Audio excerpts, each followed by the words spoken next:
And we are live. This is Dark Journalist. Oh, what a fantastic crowd we have out there in the ideas room tonight already. Of course, tonight I am joined by the lovely Olivia. Hi, everybody. And Olivia, it's that summer feeling. And Finally. with that summer feeling comes scores of corrupt political news. Mm-hmm.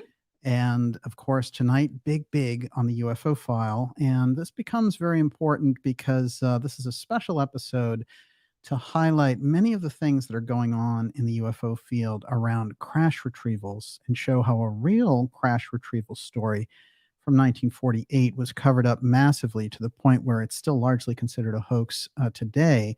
But the good researchers have gone on the ground over the past 4 decades and completely unearthed a legitimate crash retrieval story. And it's very interesting when we look at some of these situations where they're using the exact same themes that they used to cover up, and now they're forcing them down the public's throat.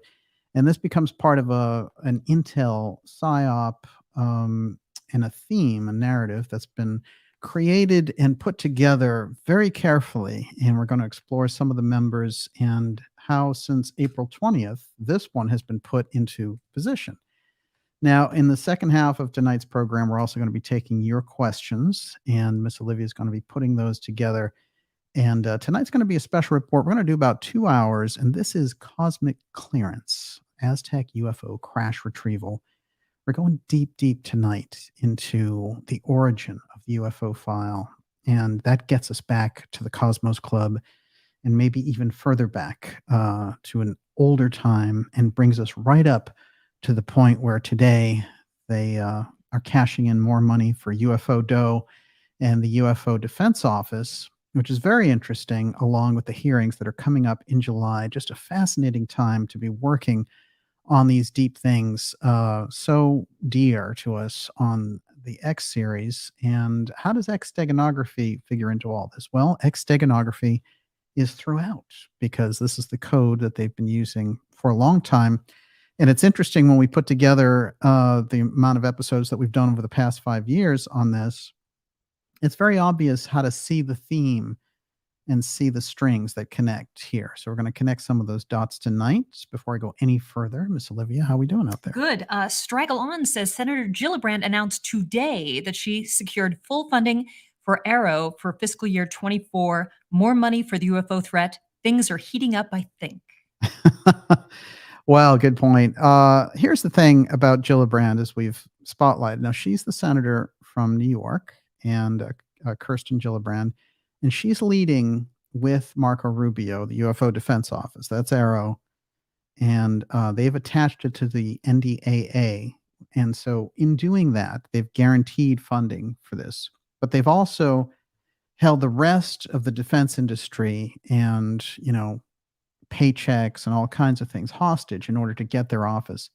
So it brings to mind a lot of things that are going on in relation to this. So we have to say, what are they doing? What are they up to with this? And she seems to be getting all the bells and whistles for her UFO dough office. But that's going to come in crucial, the things that Arrow are doing. You're going to see a competition between some of these organizations, and you're also going to see a false dichotomy laid out between the ones, say, like Arrow, who are going to say there's a threat, but we don't know what it is. And then you're going to have people like Grusch and Elizondo, and they're going to be coming out and saying, we know the truth. Give us that truth, government, even though we're in the government too, and we are the government, and we've helped them hide and lie about the UFOs.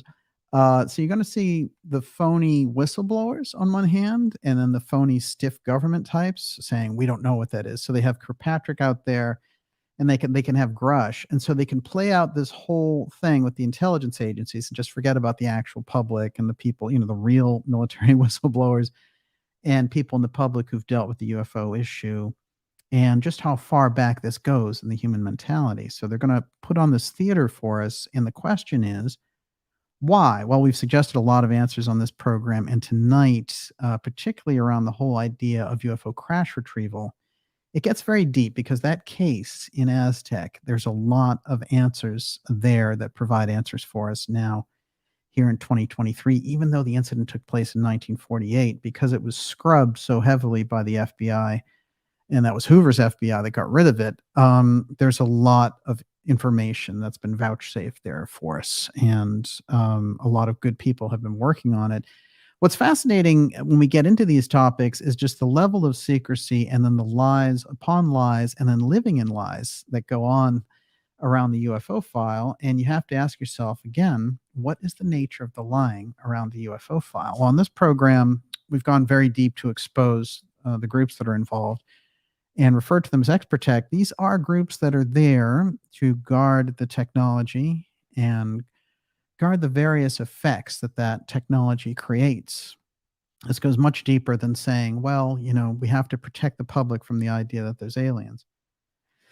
It's the fundamental advantage that is taken on, that is the thing that they are protecting the most. And tonight we're going to explore that through the figure of Frank Scully and the amazing book that he brought forward, exposing this in a very early period and all the very strange things about Scully, which of course they would eventually name the X-Files character Scully after Frank Scully.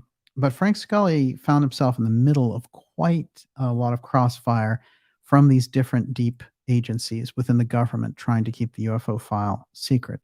The same groups who are now using the same secret that they've kept for 80 years and twisting it around so that they can roll out their version and pretending that that's disclosure. That's the false deep state disclosure that we need to be very careful of. The whole program is run by that Exprotech group inside the Central Intelligence Agency with the help of the defense contractors around aerospace. This has been something that's been building up over time, and what they've been building up to is a UFO threat. That UFO threat is bringing us this kind of emergency powers situation, and therein lies the danger beyond just the government secrecy. Of course, using an office like the Continuity of Government, easily the most secret outfit inside of the United States government, using them and for political purposes is already highly illegal. But using them for this and to bring in the emergency powers through a false UFO threat is a gigantic danger. And many of the UFO researchers have fallen down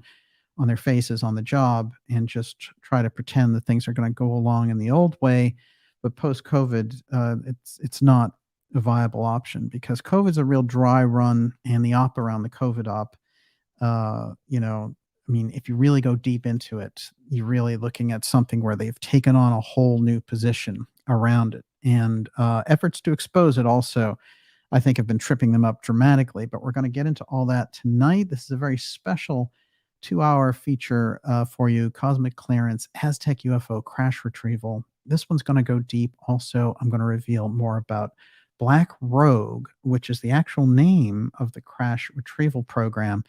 And, when they had Grusch on with Russ Coldheart and they were doing that whole explosive thing, and he was like, I'm scared when he was talking to him and all that weirdness. It was a very strange interview. And we had Grusch saying all those weird things like, well, this is how he would, this is classic CIA dancing, as they call it.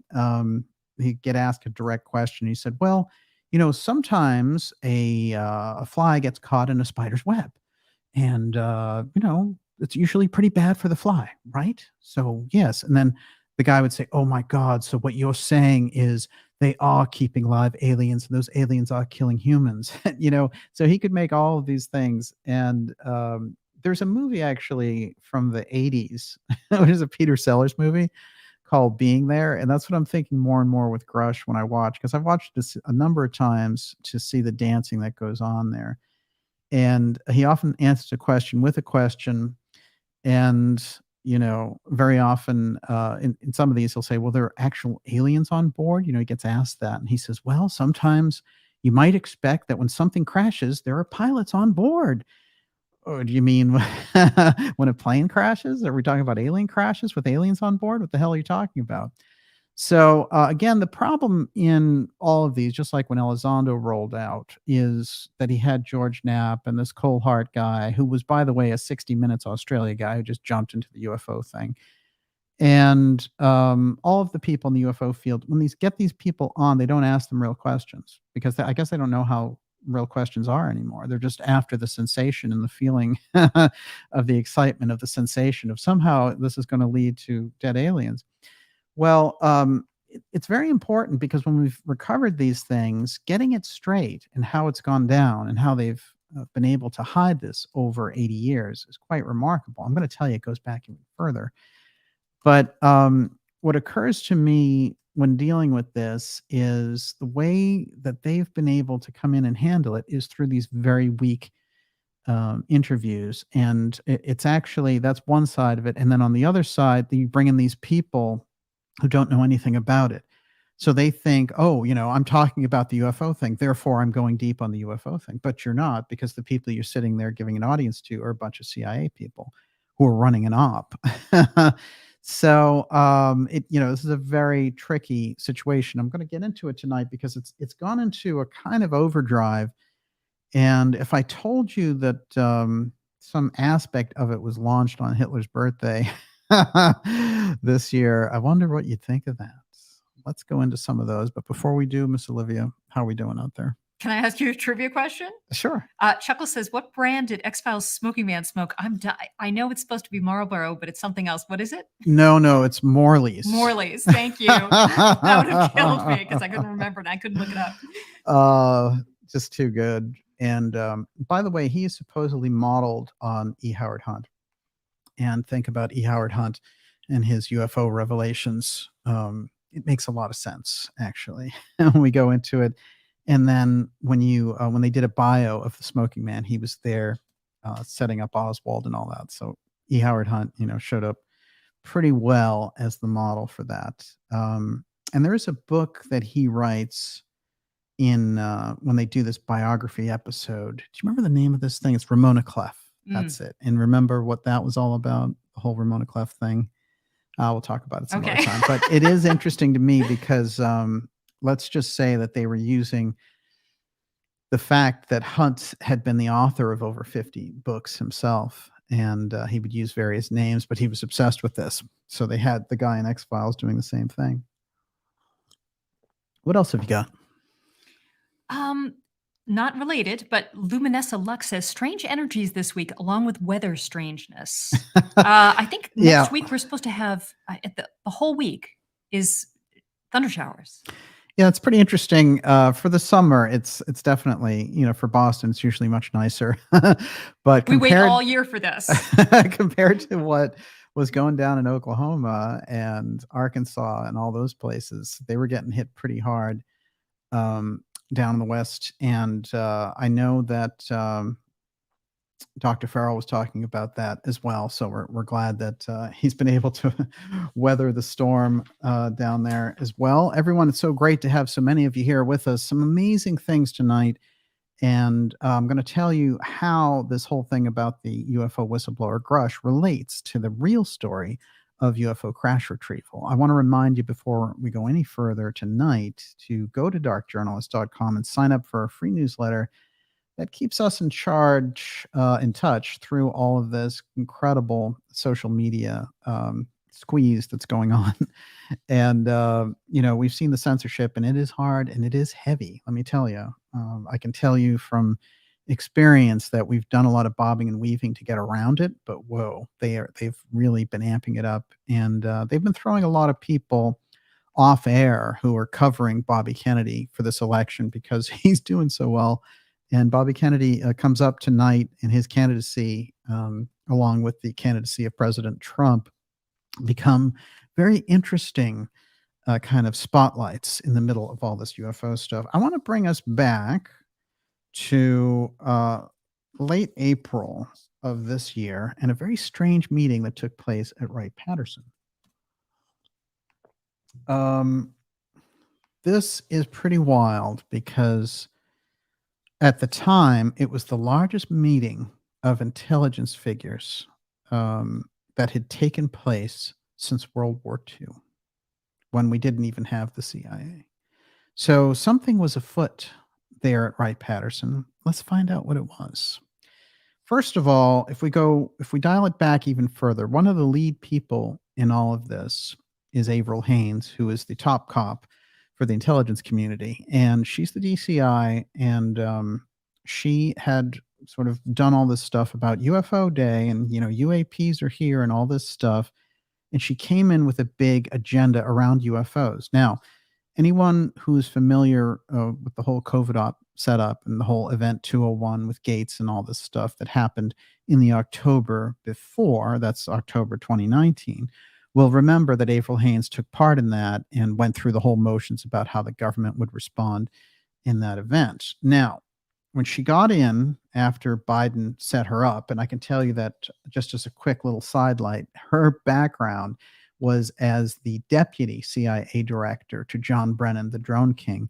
And very often they called her the drone queen because she would seek out all of these different ways. How can we drone United States citizens who are abroad that we think are terrorists? Of course, that's anti-constitutional and all the rest, but she was always finding these different ways for our friend, the CIA director, Brennan, to be able to do this. Now, UFOs buzzing U.S. warships may be aliens. All right. Now, that's the top intelligence official in America back last year coming out and saying this. It was a very odd thing for her to be saying, and Homeland Security was where she said it. So there's been a coupling of this agency, which is now incredibly bloated, which is Homeland Security, with 250,000 employees, and all the strange things that they've been involved in, including no border security and, the bust a flea market, but, you can bring in as many illegal immigrants as you want. And, they have a lot of ways to make that situation humane at the border as well. And a lot of the things that they're doing are risky, not only for the people who are, going to have to deal with whoever they're sending into this country, but also for those people themselves. So it's a disaster all around, but they're up to that for a reason.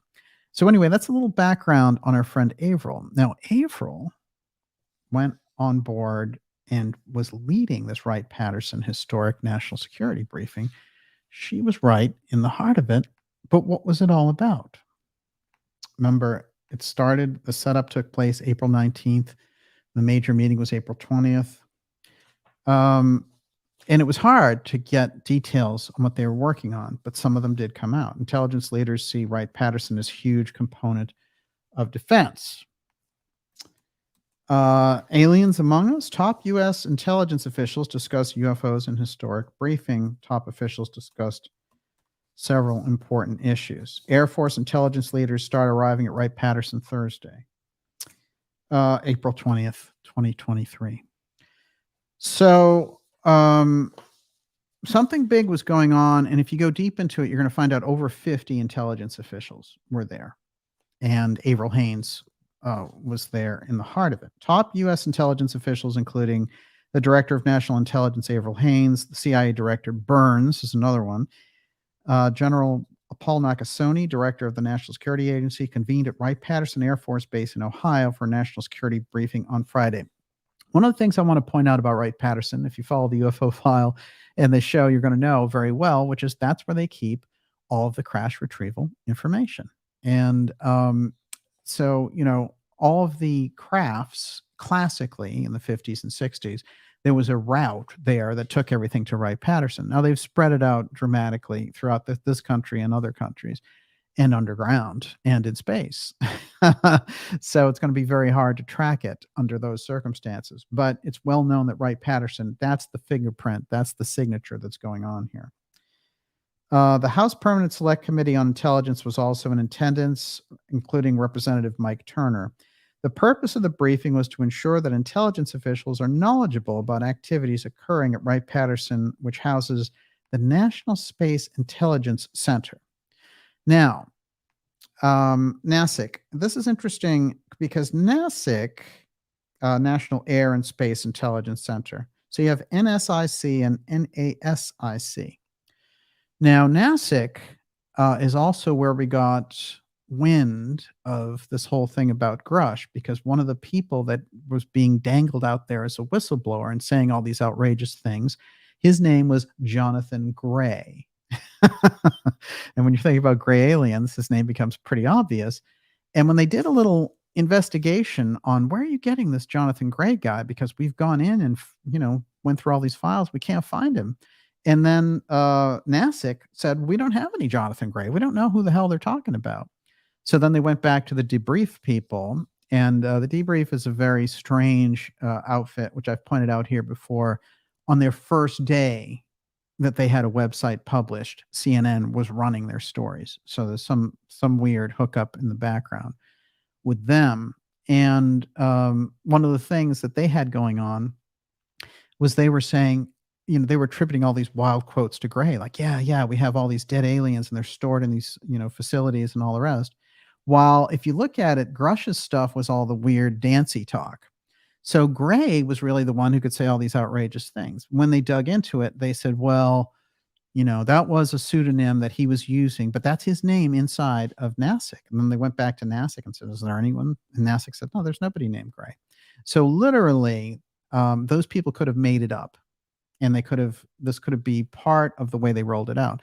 Now, what we found out today, there was a big news blast about Lou Elizondo, and I'm going to get into this in a different show, but just for the highlights, we found out now that the resignation letter, which I've said during this whole 5-year period that it's been out there, that the whole thing was manufactured and that he still worked in the government.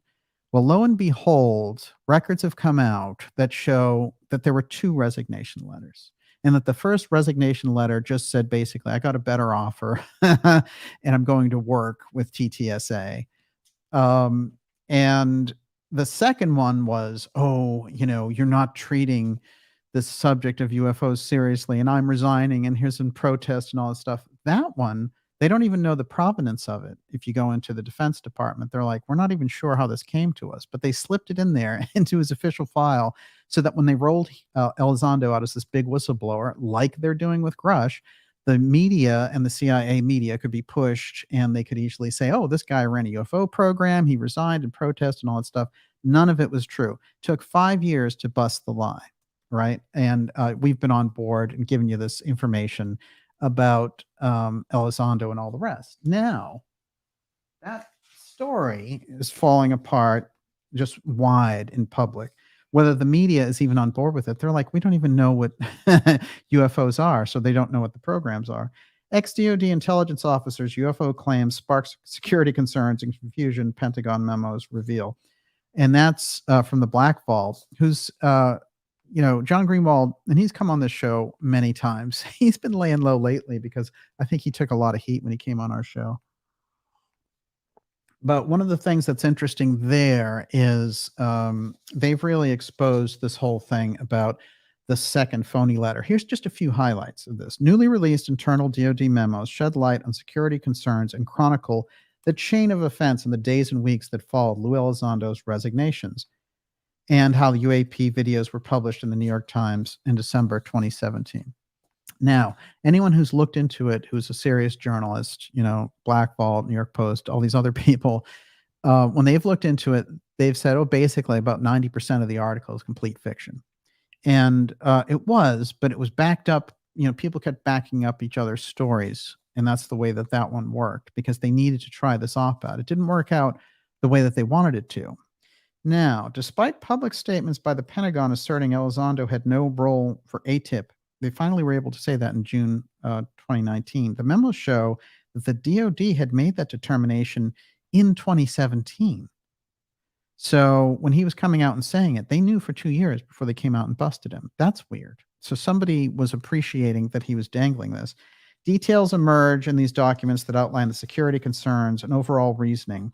Handwritten notes likely made by the former Secretary of Defense expressed concern over Elizondo's resignation and sudden departure from DoD, asking if it was a counterintelligence alarm, in quotes.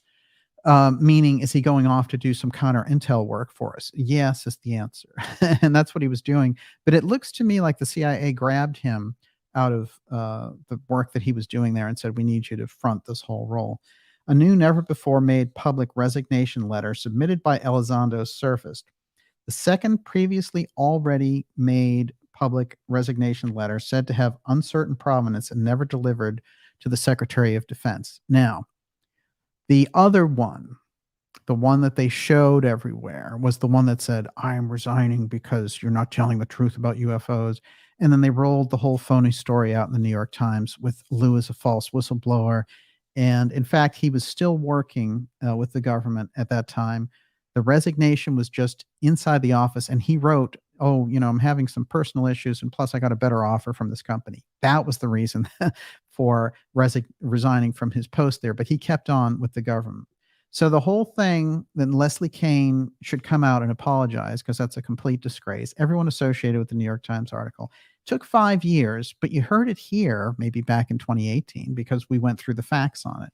Now, the reason I'm pointing that out is not to say, oh, it's so great, we did everything so great. It's just to say how deep the lie is on the CIA side when it comes to UFOs and how we can't wait 5 years to roll out the disinformation, because when they are moving forward the way they are around the continuity of government piece, around the emergency piece, around the high stakes nuclear situation in Ukraine, we have to be on top of them and that whole apparatus seizing emergency powers, because they can't win a normal election. We know this. Second, they don't have the popular support. So the only way that they can actually rule this game, and this is what Trudeau tried to do in Canada, was through emergency powers. And, just like you saw in France, the president of France, Macron, said, "Oh, I can't get this stuff through any of the parliament. Guess what I'm going to do? I'm just going to press the button of emergency powers and everybody's retirement age goes up." So they can't do anything through normal channels anymore because people are sort of onto them, as it were. And that's why you're seeing interference in the 2024 election as well. Okay, now back to the meeting at Wright-Patterson. So the meeting at Wright-Patterson with all these intelligence officials at basically UFO headquarters was meant to say, we need to get together on this UFO threat thing because all different functions have to work in tandem together. And what you got out of that is a month later, here's the series of different things that took place. You got the NASA hearings on UFOs. Of course, you had Senate hearings on UFOs previously. You got the weird, flare nonsense thing from George Knapp, which bombed and was leaked to him by the Defense Department. He said, "Oh, we're working on it for 2 years with Jeremy Corbell," and the whole kind of marketing circus that was going on there. Next, you had the weird story of basically the tall whites landing there in someone's backyard. And you had what looked like pretty good footage of something landing there, something going down, which was a cop's body cam. And then you had the weird story, hey, there's 8-foot tall aliens walking around. Now, the tall white alien story, the tall whites, I've gone into on a couple of occasions here, and I'm going to show you how there are aspects of the tall whites story that Charles Hall gives out about his time working at Area 51 that do ring some very interesting bells. But I think that they were using this theme in this story. And we're going to get into that aspect as well. Then we got the Grusch rollout, and right in tandem with it, almost to kind of beat out some of that momentum, the Greer event happened right after. And it's interesting if you look at that, because Greer had certain whistleblowers and people with him, but all of the attention and all the oxygen in the room went to this Grusch story.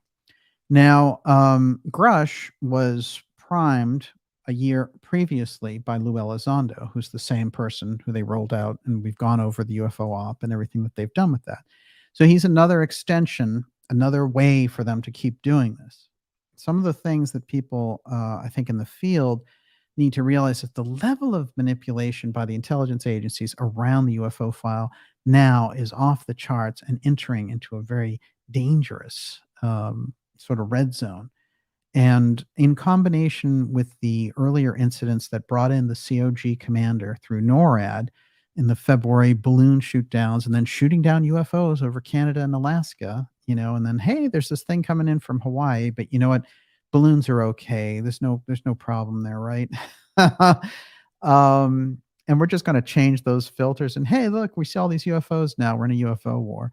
This is the nature of the op as they've been putting it together. But the fact of the root of it is kind of like, the Jekyll Island meeting that got the Fed going in 1913. This meeting of the Wright Patterson intelligence officials, I'm going to read some very strange things about it as we go in tonight. And then we're going to figure out, how does this track back to an obscure, unusual story about a UFO crash in Aztec, New Mexico in 1948? Everyone, you're watching the Dark Journalist Show. Going deep here with you tonight. It's so great to have so many of you here with us. This is our special report, Cosmic Clearance, Aztec UFO Crash Retrieval. We're going to go a couple hours with you here tonight. And so maybe we'll go to about 10:30 Eastern here.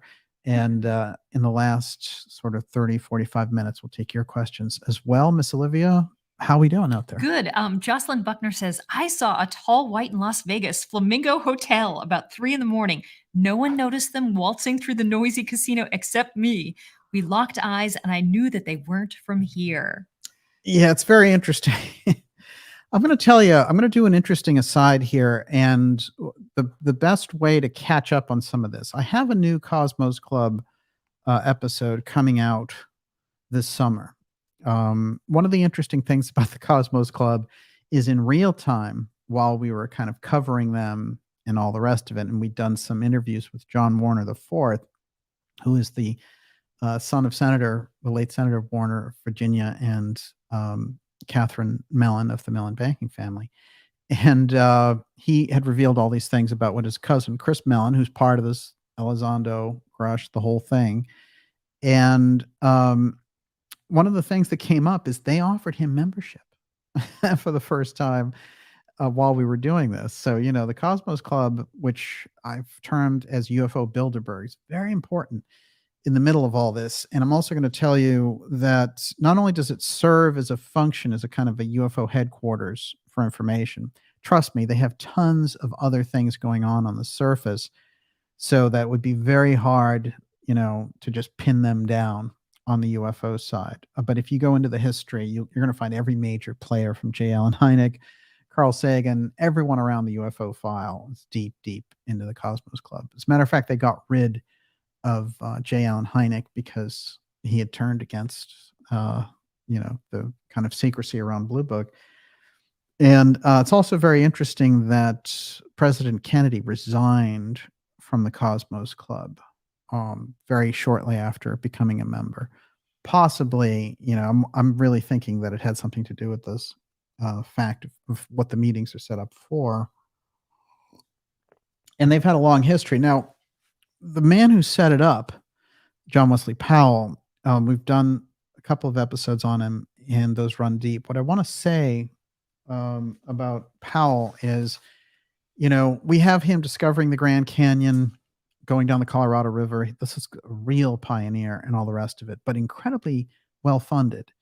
And we have him naming things like, Osiris's Peak and ISIS in the morning. This is somebody who is coming from a very esoteric place. And one of the things about the Cosmos Club and how well established it became, and how it became a headquarters for anything related to space and aerospace companies, and the Wright brothers, for heaven's sake, were living there when they were launching their very interesting and somewhat, shall we say, historically in question flights. It's very interesting, and Powell has has one arm there, but he was stationed and lived for a decade at Cape Girardeau, which is where the first major UFO crash retrieval happened. Now, this is very interesting because I've now found John Wesley Powell in Aztec, New Mexico also. So here's this figure who creates basically this UFO Bilderberg before its time, and he is operating, Civil War up to the early 1900s. And, he's someone really who, if we look into him deeply, you wouldn't associate ordinarily with the UFO file. But here he is crisscrossing location-wise with all these major places where these UFO incidents occur. So the Cosmos Club and its purpose and our knowledge about the UFO file, never mind the real ancient part. Let's leave that off for now. There's a whole piece about Atlantis and the Atlantean airships that I'm going to read here later as well, because we need to understand the function of what the whole thing around the UFO file could be. But one thing I want to point out here when we're dealing with Powell is the knowledge around crash retrievals, crashed UFOs, and the whole thing around advanced craft and groups that were set up to study it may go much further back, may go back into the 19th century. And his association with these locations and then these later things happening, which were both major early crash retrieval situations around UFOs, is just too unusual. And if you go even a little bit deep into the Cosmos Club, you're going to see the whole organization seems like it's set up around this. Somebody knew, at least inside there, that the UFO file piece was going to be a major crucial aspect. And they made his presence in Washington very easy. He seemed like he had great access to money for organization and expeditions and all the rest of it. So that's one of the things that we've put forward there. And he gets very deeply involved in Native American spirituality through the Paiutes and meets up with Wovoka and, everything where the ghost dance comes out. There's this whole like wild esoteric aspect. The reason I bring him up is because of this Aztec connection. And the reason Aztec, New Mexico, the case is, the town is called Aztec because there are very strange Aztec ruins there. But this is New Mexico. And so we find a group of Aztecs went to New Mexico and they created a culture there. Now, if we look at Aztec New Mexico over time, it develops as kind of a mining community, oil, things of this nature. And it's pretty well spread out. It's kind of in the middle of nowhere there on the northwest, the north side of New Mexico. And what's interesting is when we're getting into what's going on around the crash is you're coming out of a period when you get to 1948 in New Mexico, where you've just had the Roswell crash and all the security precautions and everything has been amped up, etc. You also have all the nuclear testing and everything else going on around there. So you're in an interesting wing of the whole thing, shall we say. And so what we have to kind of put ourselves in mind around this crash is it's the next big crash to happen. And so it happens in March of 48. You go back to Roswell, it's July. Then before that, in June, you have the Kenneth Arnold sighting. So the whole UFO thing is at this incredible fever pitch. Now, the story and how it gets out and how it's stifled is interesting because much like the Roswell story, it's stifled when it hits. And in this case, it involves a very well-known journalist named Frank Scully. And it's interesting, too, when we look at Scully because he's someone that I think already in a very early period is deep into secrecy. But he's also a very popular figure. He's almost like a Tony Robbins of his time. It's like a we can do it kind of a guy. And he's popular as a journalist, as a writer with all these books. And he's had tremendous health issues that he's come through. And so he becomes an inspirational figure going around and leading lectures and being like, let's be the best Americans we can be and this kind of thing. If you go back into his history a little bit, you're going to find him in unusual places. Here he is around unusual. This is 1923. And again, the societies he's meeting with are basically secret Catholic societies. And later on, it's going to be Pope Pius VII in the Order of St. Gregory the Great that he will become knighted into this order. And so we're looking at somebody who has deep, deep connections early on and then becomes a very successful journalist. What happens is he hears a story. He's living in Los Angeles, and he's just ghostwritten a biography for a major motion picture star. And he was well known as a writer, and they had him do this very often. And he's heard a story about someone who's going around calling himself Mr. X. But the intel that he has about Mr. X is that Mr. X is actually a millionaire, and that Mr. X is giving these scientific lectures of really advanced concepts around magnetism, physics, and all the rest of it. And he wants to kind of connect with this Mr. X and figure out what's going on here and all the rest of it.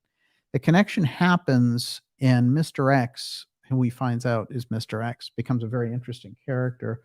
And that's Silas Newton. I want to do a quick crisscross here. If you're familiar with The Man Who Fell to Earth, of course, Bowie plays Thomas Jerome Newton, and he's an alien visitor who has crashed in the New Mexico desert. And, so the correlation there is very interesting, especially when you realize Walter Travis wrote The Man Who Fell to Earth in 1963, even though the movie's not made till the 70s. And I'm sure that is the inspiration goes deep on that. Let's see here. What happens as a result of that is he realizes, I have this great story, and this, Professor X is giving me all the deep details. And what happens while he's getting all this information from Silas Newton, who is an oil millionaire, and this guy has been working with a very secret scientific group in association with Vannevar Bush. And the group is all based around magnetics and how magnetic energy is the future and all the rest. So the group that he's associated with from 1936 to 1942 is this whole, this company that's developing these unusual experimental energy sources. And that's how Vannevar Bush gets involved with them, because he is deeply involved, as we know, on the scientific side in the government. And if we go into the statements over time, we know that Vannevar Bush was in charge of the UFO file for a number of decades. Now, what's interesting is Scully feels like he has the green light to go forward, and he writes Behind the Flying Saucers. And Behind the Flying Saucers is a book in 1950 that just becomes outrageously popular. And although there are a couple of books, I think Donald Kehoe has a book out by then about the UFO cases that are coming up. He's a former pilot who flew with Lindbergh, and Lindbergh saw tons of UFOs on his flights. This is the first real breakthrough. This is the year that punk broke, and so we have Scully really doing the yeoman's work of putting this out before the public. And the fundamental concept is that there was a UFO crash in March of 1948 in Aztec, New Mexico, and that they recovered a crash whole, and inside of the craft they found 16 dead aliens. Now, the government, the military goes in there, and over the course of 3 weeks pulls that thing off of the mesa where it's crashed. Now, just quickly before we go into it, I want to talk a little bit about this Mr. X because of the X steganography so closely associated with this program. X steganography largely comes out of Vannevar Bush and the work that he was doing, the secrecy and the work that he was doing around, applying Masonic methods of secrecy to government programs. So although the mystery schools had the X steganography, you can find it in going all the way back to the Book of the Dead and beyond. There's a number of episodes that we've done that are just about X steganography. What I want to point out here is instantly when the story starts, you're dealing with X steganography. Like, there's no hesitation. Silas Newton sets off the entire flying saucer craze in this book, and his whole title has been Mr. X until his identity gets exposed beyond his control, and then he has to live up and say, okay, yeah, I am the oil millionaire. Now, Mr. Newton rose to prominence for a very different reason. Initially known only as the mysterious Mr. X, Newton notoriously gave a lecture to a host of science students at Denver University, March 8th, 1950. Mr. X was touted as an expert on UFOs, a relatively newfound craze that was very popular at the time, according to Frank Scully's 1950 book, Behind the Flying Saucers. Following the presentation, many inquiries were made by shady government types, primarily Air Force officials, trying to ascertain the identity of the speaker. The Air Force has consistently, resoundingly denied they had any interest, etc. So we have, this is Silas Newton when he's giving those lectures. So he's already, a middle-aged guy, and Scully finds him absolutely fascinating and realizes the group that he's connected with are 9 other scientists. And what he wants to do is he wants to put them on the record, but keep them totally secret. So he calls them Mr. G. So all 9 of them get rolled into one composite character named Mr. G. And of course, Mr. X is our friend. Now, this does, Scully sets off a huge part of the UFO craze by going deep into this. And his lectures about it are getting very popular. He's used the information from Silas Newton about the secret group. And the other thing, like I said, he only has one leg. Earlier I showed you that our friend John Wesley Powell had one arm and, had gotten through all this. This guy is dealing with incredible health risks, but he has this incredible kind of buoyant character. Here he is with one leg giving these lectures on UFOs and just bringing it across. Now, a couple of the early articles around Mr. X interest me because it was people in the media who unmasked who the actual character was, but he must have known it was coming. The mystery surrounding Mr. X, who lectured at the University of Denver, class on flying discs last week, was believed to be learned on Friday after a student and several others claimed to have identified him from photos as Silas Newton. And there's the actual story revealing our Mr. X steganography.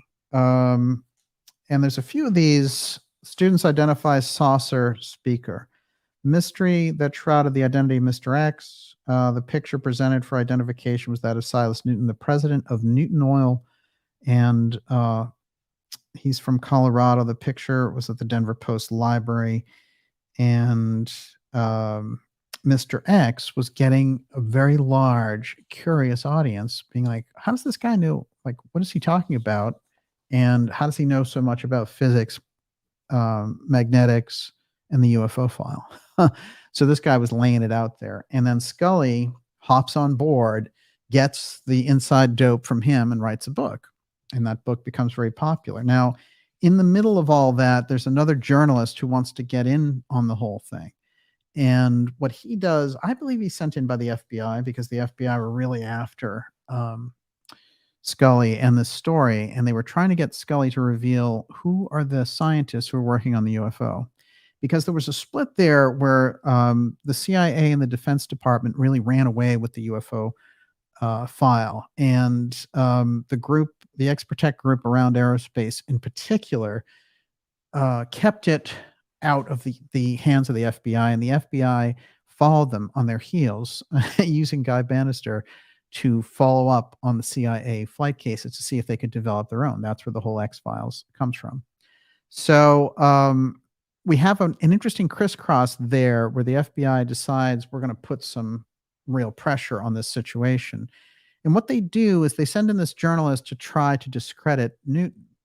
Now they say, well, Newton, there's somebody who has a case against Newton for saying he sold them like a fraudulent oil field. And that somehow he was using the popularity of this UFO stuff in order to do this. Now, Newton, if you go into him, he's like, he has $25 million as net worth in 1948. So, he's basically, I think that translates about $500 million. So this guy is not, some slouch scammer. He has a long history and he is in the oil business and he's deep on the whole UFO side. Now, it's interesting. What they need to do is set up a situation where they're like, well, him and this other guy basically invented this UFO story, etc. But if you look at the story, you can see very clearly that he was coming forward, giving the details, and that the FBI was trying to get this out of the headlines because they wanted to do their own research on it. They also wanted Scully to cough up the source. Now, Scully cited this over and over again and said he was getting this pressure. And this is a period when, we had the whole blacklisting and all these types of things and the whole, your un-American activities committee. So it was very easy to push people around with that. Of course, it's easy to push people around now too. Now, here is what Scully wrote when looking back on the situation. He said, like a pathologist, I dealt with grounded saucers and dead crews. Since then, several personal histories dealing with active saucers and live crews have been published, and nobody either in or out of the saucer inquiry has seen fit to hang on the historians the word hoax. Certainly nobody has gone around saying those historians admitted their story was a hoax. Just why was I singled out for the dubious honor? Is it because behind the flying saucers is the keystone of this arc, and the enemies of honest research believe if they can knock it down, the rest of it will fall like a house of cards? He continued, just think of how modern this sounds. As everyone agrees that the Pentagonians have not given up the whole truth on the saucer mystery, it must be consoling to them to get a new crop each year to tear down the Scully bastion and thus continue to divide and rule. Now, this whole thing about divide and rule is a commentary on secret societies. So it's very interesting that he's using it here on the Pentagon, suggesting the Pentagon are acting as agents of this secret society that wants to divide and rule. Now, Scully had his own connections, like I said, and he also had a trait, which was that he was flamboyant, but he was impeccably honest. And so when he did the book, he thought, I'm laying this out, I'm bringing this truth out. So he took it on as almost a crusade when they pushed back against him. And Silas Newton, they created this whole story about, he promised an oil field to this guy. They took it to court. And what happened was, in the end, if you look at that, even though they'll say like Silas Newton was a hoaxer and all this kind of thing, if you drill down into it, and you can drill down into it through the Suzanne and Scott Ramsey book on Aztec UFOs. They've done the real hardcore history on it. And they're amazing. There's another fantastic book on it by Bill Steinman. And it's interesting because I've used him over and over again on, and he was a really kind of wild UFO researcher. But he's the guy who hunted down our friend Sarbacher, and we got the whole, lineage of the UFO file and who controlled it through the top physicist, one of the top physicists in the United States, who was retired and was like, I don't know why they didn't sort of release this program and set it out and tell people what was going on, because, not only did they have crash retrievals, but the beings inside were like insects, and we figured out maybe that's how they kind of, suck up the speed and all the rest of it, because they're constructed. Somebody made them. I mean, this is pretty advanced. An interesting story that Wendell Stevens, who co-wrote the book Crash at Aztec, UFO Crash at Aztec, and it's a gigantic book. It's so big that I can't even lift it up right here. It's gigantic. And but it's Wendell Stevens who co-wrote the book, and Wendell Stevens did so much around the UFO field. One of the interesting things that he notes about the way that Sarbacher died is that after talking and confirming all the things that he said to Steinman, to other UFO researchers, the same year the book comes out, and he was living up here, actually. He was living in Cambridge, and he goes to open his car door, and there's a jelly substance on it. And he drives in and he calls his son and he says, there's something weird going on. There was this like jelly type stuff on my car door. And as soon as I touched it, I started to feel weird. So I checked into the hospital. And that's the end of Sarbacher. So, they definitely, that whole kind of ex protect thing, you could just call it bad timing, but that's sort of the kind of weird timing. What's interesting about Sarbacher is he gives us the lineage of the UFO file, who controlled it and what they were doing. And he was somebody who was working deep and side by side with people like Oppenheimer and all the rest. And if you look into that history, you'll find him Saturday Evening Post, 1950. This guy was celebrated. And as I've said before, now there's not even a Wikipedia page about him. So left out of the histories, shall we say. The other person who he could count as a best friend and who he went on trips together every year to Cuba with was Thomas Townsend Brown.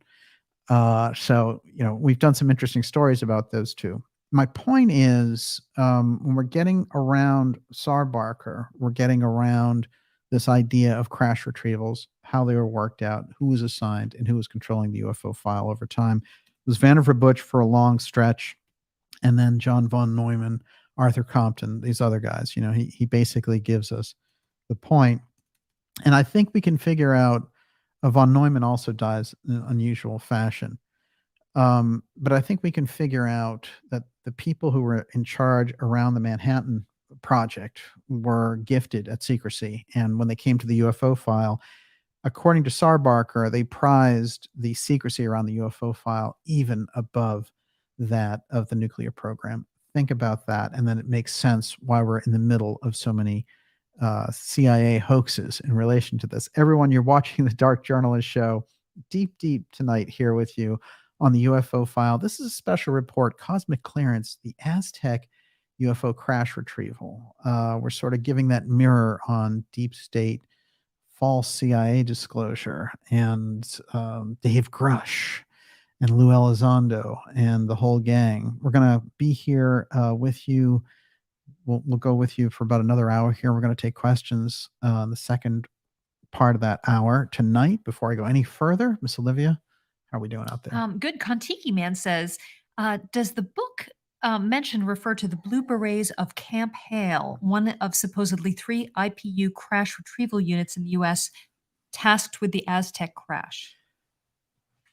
Well, what's interesting is subsequent, the book kind of opened a number of things up, but the book, remember, is from 1950. So it opens up all this information for people to track back to. So you'll find things like that in the literature that spawned from this book. And I still recommend the book in the form that it was in 1950. Understand that and read through it, and then hop into some of the work that Steinman did with the UFO book on Aztec and then all the Ramsey information. You pretty much get a good... What's interesting is when I talked to Stanton Friedman about this before he passed away, he gave me a very strong indication that he had learned, because he was really the guy who brought the Roswell case forward. He had learned the Aztec case on a deep level from the Ramseys. So he had changed his tune and said, oh, you know what, this one is just as viable as the Roswell case. So that's interesting. Can I throw something in? Sure. Dow Jones Muller says Bruce Willis used that car door poison in the movie The Jackal. Oh, isn't that interesting? Well, it's good to know, actually. And that movie, I've heard some interesting things about that, but that apparently is a classic intel technique, and certainly X-Protect has been known to use very crude methods at times. A couple of things about Vannevar Bush. We've covered him extensively on this program, but he shows up here in the middle of all this because he's involved with Silas Newton.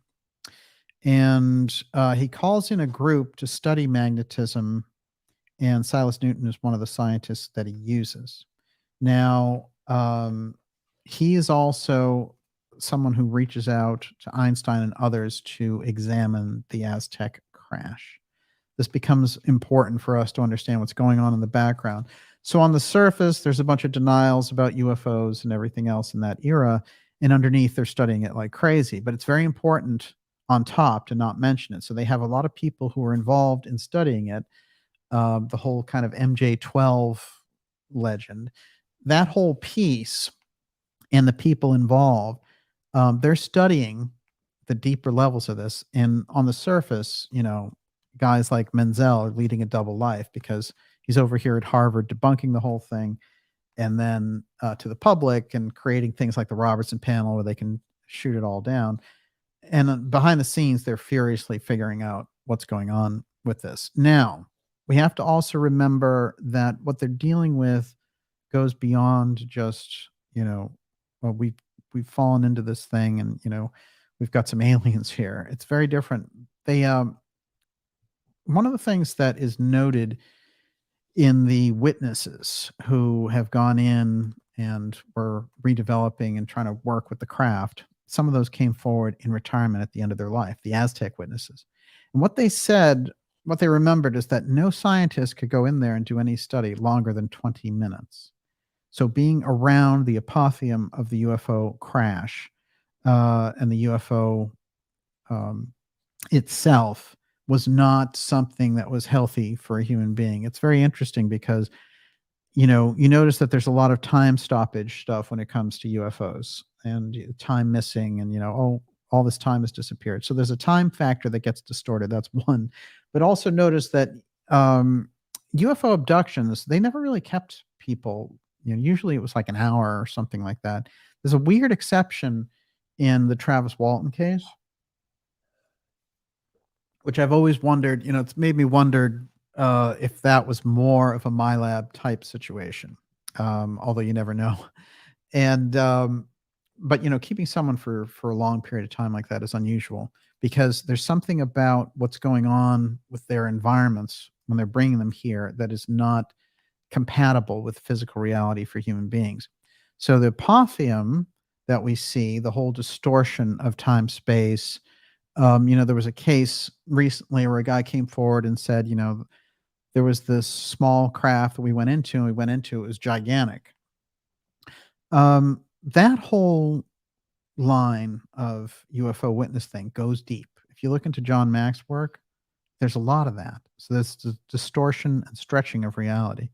There's a lot of cases of abduction that John Mack, the professor from Harvard who passed away in the early 2000s, but did intensive work and, was really pilloried and harangued by the media. He was someone who would study these cases, and he got obsessed around the idea that, wait a minute, people being abducted, but they're getting abducted through walls and things, like they're getting, when these craft abduct them, they're in their bedroom and then they go right through the wall and out to the craft. How is that happening? Is that just them imagining it? But there's too many of them. So there's a kind of a physics, a reality distortion that takes place around all of this. That's what they've been up against in the X-Protect side. That's why you get so much the lethal secrecy, in my opinion, which is the cascading effect from those apotheum distortions create a situation that they can't quite aim or control the thing. And I think over time they've certainly learned a good deal about it and how to do that. Another interesting thing that comes into this is psychic activity, and that's going to come up as an important aspect of this. But let's keep our friend Bush in mind as we go along here, because he was the key figure in determining who got what, just like he's the guy who sent in Trump's uncle, John Trump, to get the Tesla information. Well, it's interesting because I found out some things from, if you go into the Corso information, that he's crisscrossing Tesla with the alien technology. This is very unusual indeed. But there's John Trump at the end of his life talking about how Vannevar Bush, his mentor, set him up with DeGraff so he could study this very unusual microwave energy development. And a lot of that is the same fundamental fabric around the CERN Hadron Collider, all of that, particle physics and the smashing of particles and all that. That's all John Trump deep in there. And he's saying, I couldn't have done any of it without my mentor, Vannevar Bush, over there at MIT. And it is Vannevar Bush who sends him in to get Tesla's papers in 1943. And it's very funny because in the middle of all this, popular mechanics, so we have this whole thing about, Grusch is giving us the truth about, UFO crash retrievals and dead pilots and all this kind of stuff, right? You see everybody running away with this story, although he actually hasn't said anything that he's had personal experience of. He's just sort of reflected these conversations from other people. And like I said, he's been very sneaky. And the example that I used when I started the program is, he gives answers like, they're like, so, are there aliens being kept in storages? And he was like, he'll say things like, well, flies get caught in spiders' webs. So, and it's like, very strange kind of language, and then everyone jumps to the conclusion that this is the thing that's being talked about. So he's put out there as a dangle, and I expect them to do even more with that. But you've had some of the real intelligentsia out there really falling for this. And unfortunately, I've spotlighted some of them here, and they do good work in other areas. But like Schellenberger, all these people who basically are going into this, Eric Weinstein, all this kind of activity around the UFO file, people who haven't gone after it before are going into it. And then in the case of Schellenberger, he's like, oh, we're all set because these 12 CIA guys told me all about the UFO file and how we're keeping this stuff and how we can lead a movement to go to these different facilities and get this stuff. Look, to people like Schellenberger out there, you have to understand who you're dealing with. You can't deal with intelligence people and expect to get the truth. That's one. Two, if they're all counterintelligence people, then they're trained to lie, and that's part of their job, as it were. And you're basically their patsy. So why are they going to give a journalist things that they've kept back from the public for 80 years? It doesn't make any sense. It's the kind of weird wishful thinking that gets us into these situations where you have Wired magazine being like, hey, is the CIA going to give us disclosure? So there's a kind of a pathetic thing going on there. And what you have is a very serious effort of sort of mainstreaming the whole UFO file issue. But unfortunately, the effort is for the false mainstreaming of the thing. So like the CIA people go on, and they'll go on like a Joe Rogan or something like that.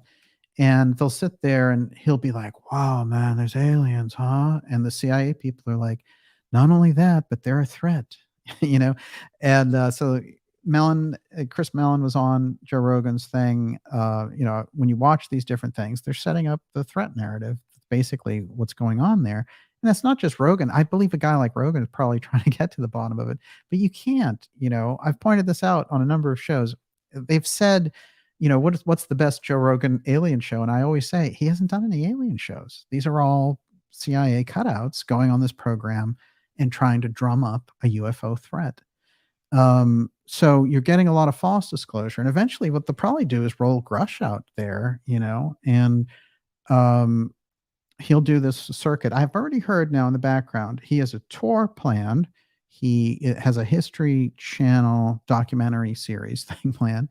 And, that's cool. Like, do all the stuff that you want to do. But for me, if you were a real whistleblower, you couldn't do any of that stuff. One, it's like the Elizondo thing. Real whistleblowers go to jail. They're under peril and they're offering some kind of real sacrifice.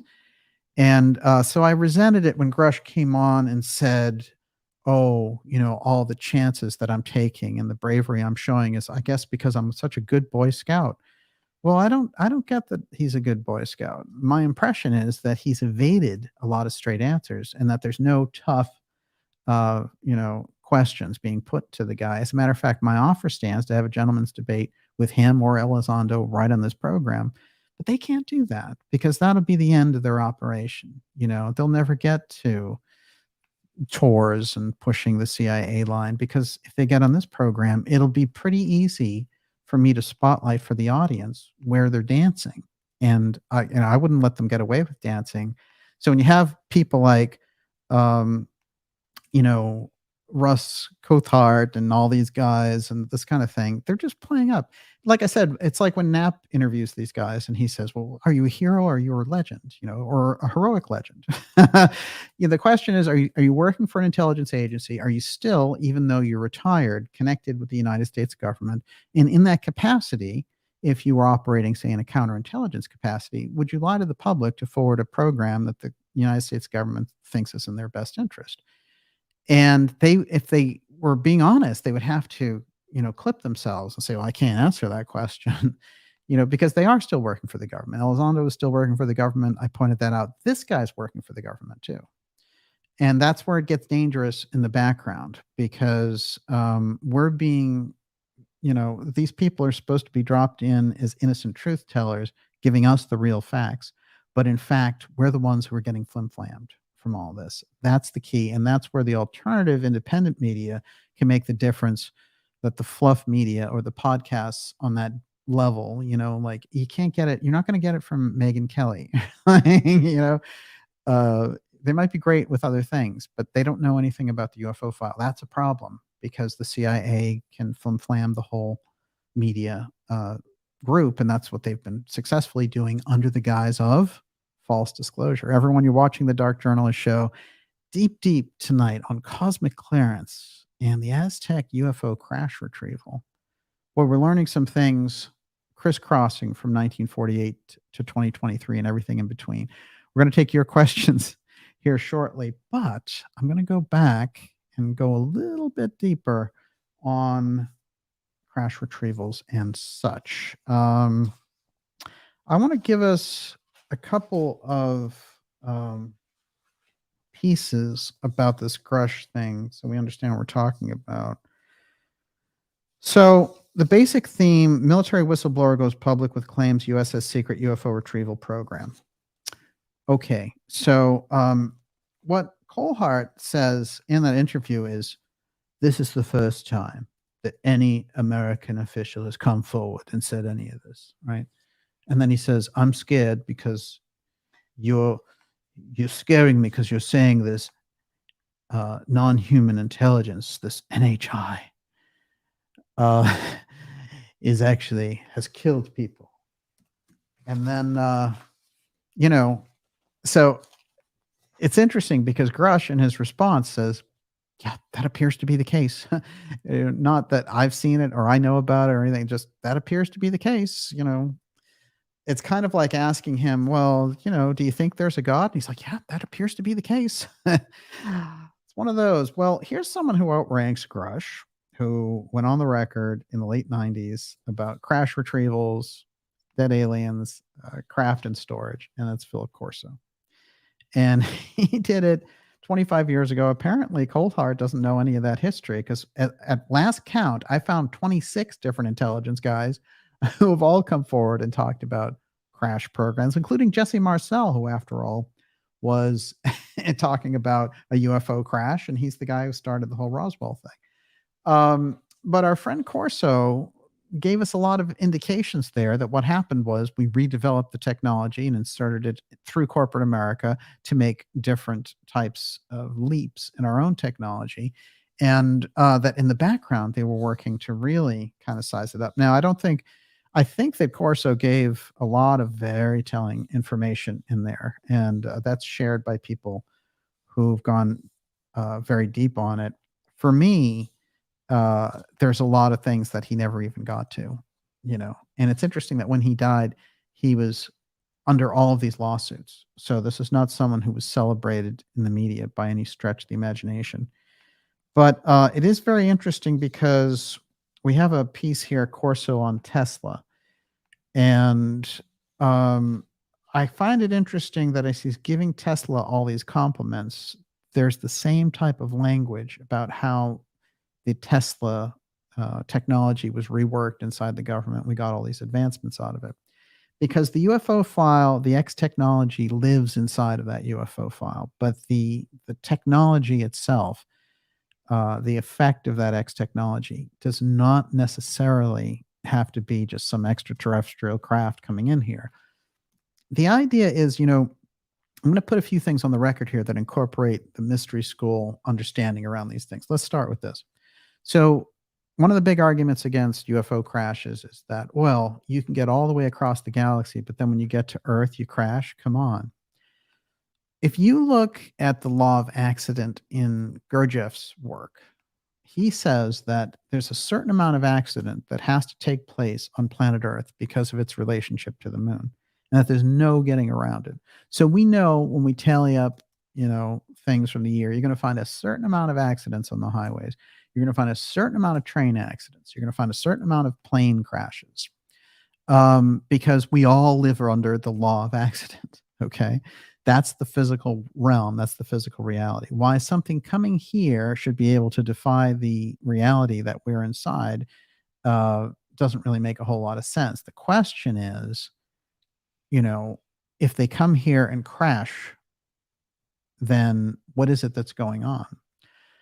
Well, it's interesting because if you go to the Four Corners area and you're thinking about Utah and New Mexico and Arizona and all that, you're going to find an incredible concentration of UFO cases there.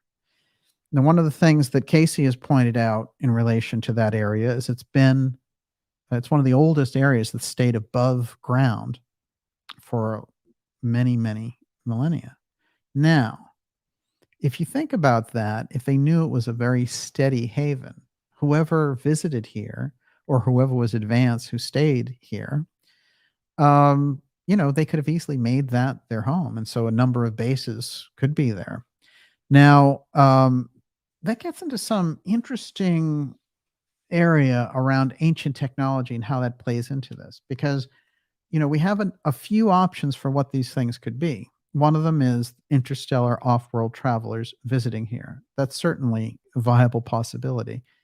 The other possibility is you're dealing with a group that was advanced as an ancient culture, maintained themselves side by side with humanity, was a little more advanced, and over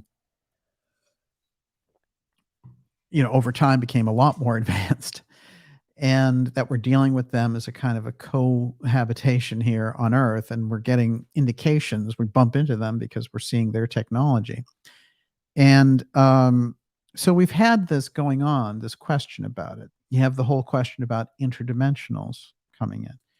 So let's break it down then. It's UFOs from another star system. It is Atlantean technology from this planet that has been kept and the groups still operate with, or it is interdimensionals coming in from their dimension into ours, but still using physical craft and things of this nature. Well, let's just get a little bit on the Atlantean side, because this is the X series after all. All right, this from Philo the Tibetan is his version now. That's around 1903 of the ships that the Atlanteans used. It looks like a big old cigar-shaped ship. Now, this is kind of advanced in any case, but those are the ships that he said they were operating. If you go into Casey's work, you'll see that he talks a lot about the Atlantean technology. And when they asked him outright, what was the technology like? Casey literally said it was like what Ezekiel saw, but that was a much later date. So somebody had kept that technology between the end of Atlantis and 10,500 BC, bringing it up to around, 2000 BC when Ezekiel was around. Let's get a couple of Casey's quote on the record around this so we understand, and then we'll go back to the crash retrievals. So he's going into someone's history there in their past lives, and he says, this entity was among the priestesses of the Mayan experience. Was just before that period when those of the East had come, and there were beginnings of the unfoldments of the understandings that were other portions of the same land, or those that were visiting from other worlds or planets. So that's pretty clear. Somebody was coming in. So there's a reference there on one hand, but then you get another reference that gives you another idea. Because remember, Casey died in 45. That's before the UFO wave hit. So it wasn't really open conversation. So the way he's speaking about it is quite interesting.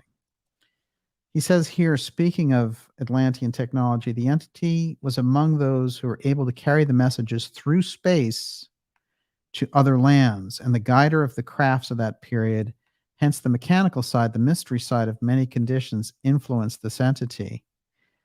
And then he goes on to say, before that, we find this entity was in the Atlantean land when there were the preparations of those things that pertain to the ability, the application of various elements known as electrical forces in the present day. Now, one of the things they were able to do with the various crafts that carried individuals from place to place, and what may be known in the present as the photographing from a distance, or the fields of activity that showed the ability for reading inscriptions through walls, even at a distance, or for preparations of the elevations in various activities, where there was the overcoming of what is termed today the forces of nature or gravity itself, anti-gravity. Anti-gravity ships, they already had them. So you're going back 20,000 years and they already have anti-gravity ships. So the fact that we're encountering this stuff as soon as we rediscover flight maybe isn't so unusual when you consider it from that level. But it is very mysterious. And then he goes on to say many of the preparations for the crystal, the mighty terrible crystal, two-eye stone that made for the active principles, were a portion of the activity of the entity that experienced much of it brought destruction, hence was not for the glorifying of spiritual forces. Hence, destructive forces and constructive forces were both influences in that experience. And then he goes on to say that they developed a group within the priestess group that were Atlanteans into Mayans, who were predicting events to come because they wanted to foresee what kind of disasters were hitting Atlantis and before it was going to go down. Now, it's pretty interesting because, again, on the Atlantean airships, Casey's work has been advanced on so many other areas. We've gotten so much information from him. So when we think about it, when he's speaking about Atlantean craft, and this is 1924 or something, it's kind of advanced in a way that, you know, Casey's work is always mysterious. But this area in particular, which again, I've pointed out, even the Casey Foundation is kind of afraid of this information that he gave out and its implications. And very often they'll say like, well, we don't know, you know, about his Atlantis readings or whatever, because, you know, they have this idea about self-improvement and religious ideas and things of that. So they want to emphasize the fact that, you know, Casey was a good Sunday school teacher and things like that. But the heart of the Casey readings, there's over 900 readings dealing with Atlantis. That's a lot. There's a whole history in there, and there's a reason why the mystery schools put that in there. That's part of our own rediscovery. So we have all that period coming in through Steiner, through Theosophy, and through the Casey work, and then you get the UFO wave. You have to put those two together to make any sense. Miss Olivia, what do you got? Bel Janala says, "Are we a safari destination for off-worlders?" I mean, I don't see why not. You know, and there's enough stories that would lead you to believe that, you know. The idea that UFOs tend to reside around water, for example, I find very interesting. And the whole USO thing, that they're just hanging out underwater. That seems to me not only a good way to stay out of sight, but also, you know, maybe something that we can offer them in that sense. Now, I think that you can get by on the UFO side, thinking of it on a different level than just nuts and bolts spacefarers coming here, however. And if you go, you know, you have different levels of looking at things. I mean, look at the Nephilim, look at the Watchers. There's something active, which is maybe, you know, it's something that Casey calls the principalities of the earth. So there's some other intelligence residing here. And this is where I think there's a mystery aspect which isn't going to be solved by, hey, I figured out flying saucers. Apparently, there's something that goes even deeper than that. Now, here's the Casey quote that kind of, for me, opens up the real UFO file, if you can find it. It's in Casey reading 820-1. Before that, we find the entity was in the Atlantean land during those periods where there began to be the rebellious forces that disputed those acts and laws pertaining to the communications with what is termed in the present as unseen forces, or to those hierarchies that are given rule over the activities in various forms in the earth. That could be a big key to the UFO file, what he's saying there, that there's basically an unseen force that we're side by side with. So you have to draw in, for me, you're going to have to go on one side deep into the mystery schools to solve the UFO mystery. And then on the other side, you're going to have to adopt almost like a deep state investigative technique in order to bypass the CIA misinformation disclosure. So you need both. You need both in order to go forward. The problem with so much of the UFO material is it doesn't have any of the insight of the deep state researchers who are very familiar with how the government works. They study assassinations and things of this nature, and their work is thick and it's heavy to get through.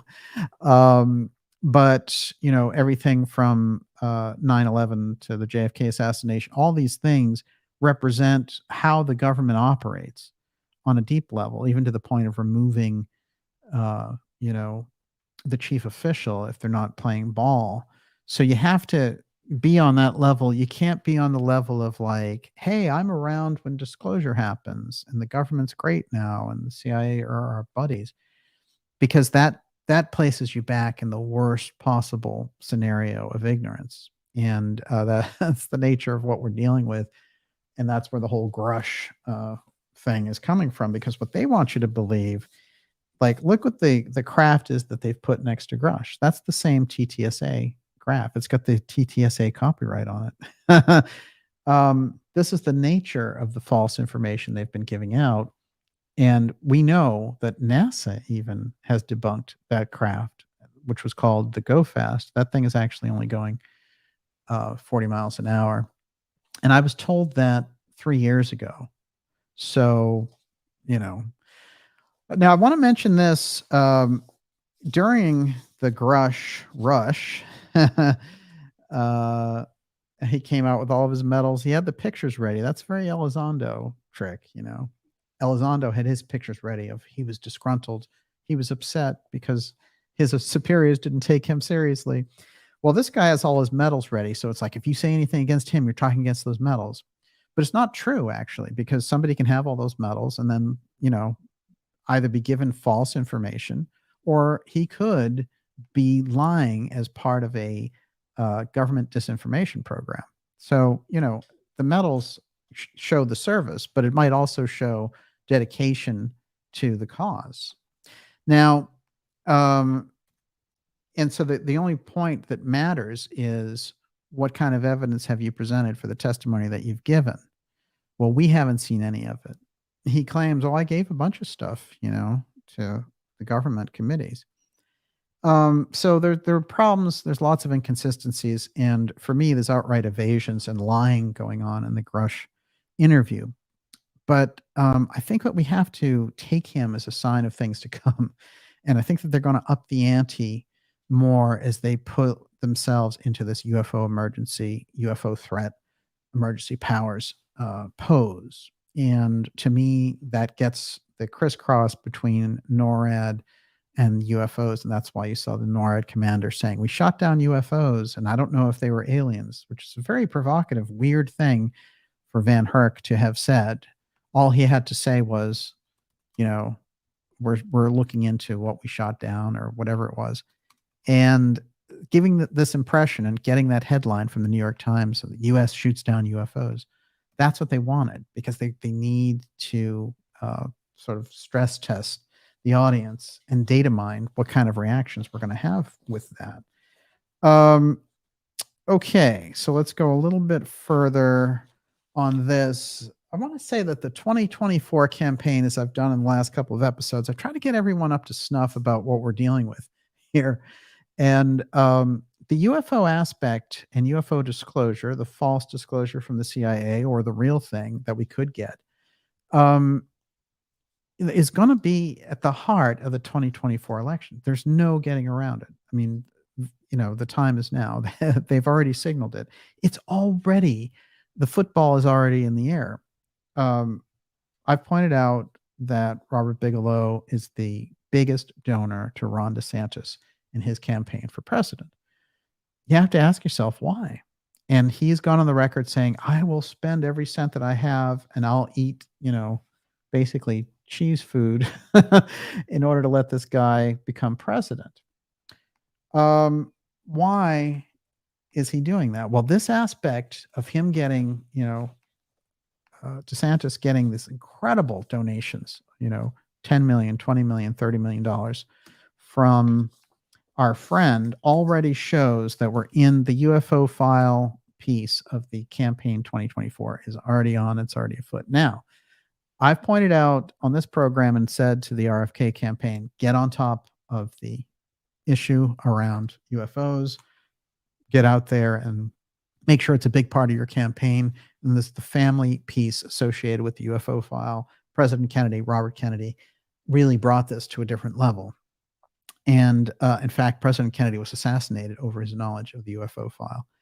Now, on the Trump side, also, Trump has dangled it out there. He's already been in the presidency. He's used those aspects, and he's even done a little bit of the heavy poker playing with the UFO file with these guys. However, publicly, the Trump campaign, in order to be competitive in 2024, needs to make aspects of the UFO file piece front and center for his campaign, because this is the time to do it, and they're already hatching and rolling out their version of false disclosure. If you don't get the real stuff out there, then everybody's going to get caught up in the morass of what they're doing with the committee that's operating the Biden administration and the kind of freak stuff that they're doing that comes directly out of that Wright Patterson meeting from April 20th. So I do see that some of these campaigns are taking my advice, and that's the thing that they need to bring forward. The other thing I pointed out about Robert Kennedy's campaign, and I have some things I printed out about that, but basically there's some very good signs that he may be going after Biden, and that's what Bobby needs to do. So Bobby, if you're listening tonight, take the gloves off and go after Biden. I know it's tempting to just hit out at at Trump, but that's not going to do it, because your opponent in the primary is President Biden. And I know that you know that. And so you also probably reached that conclusion. And judging by some of the things he's been saying, that's absolutely the case. I had something. Oh, there it is. This is what we have now. Bobby Kennedy is registering in even in these polls, the early polls, and they're already suppressing his numbers, but he's already up there in the 20 to 30% range, which is amazing considering he came out of nowhere like a rocket.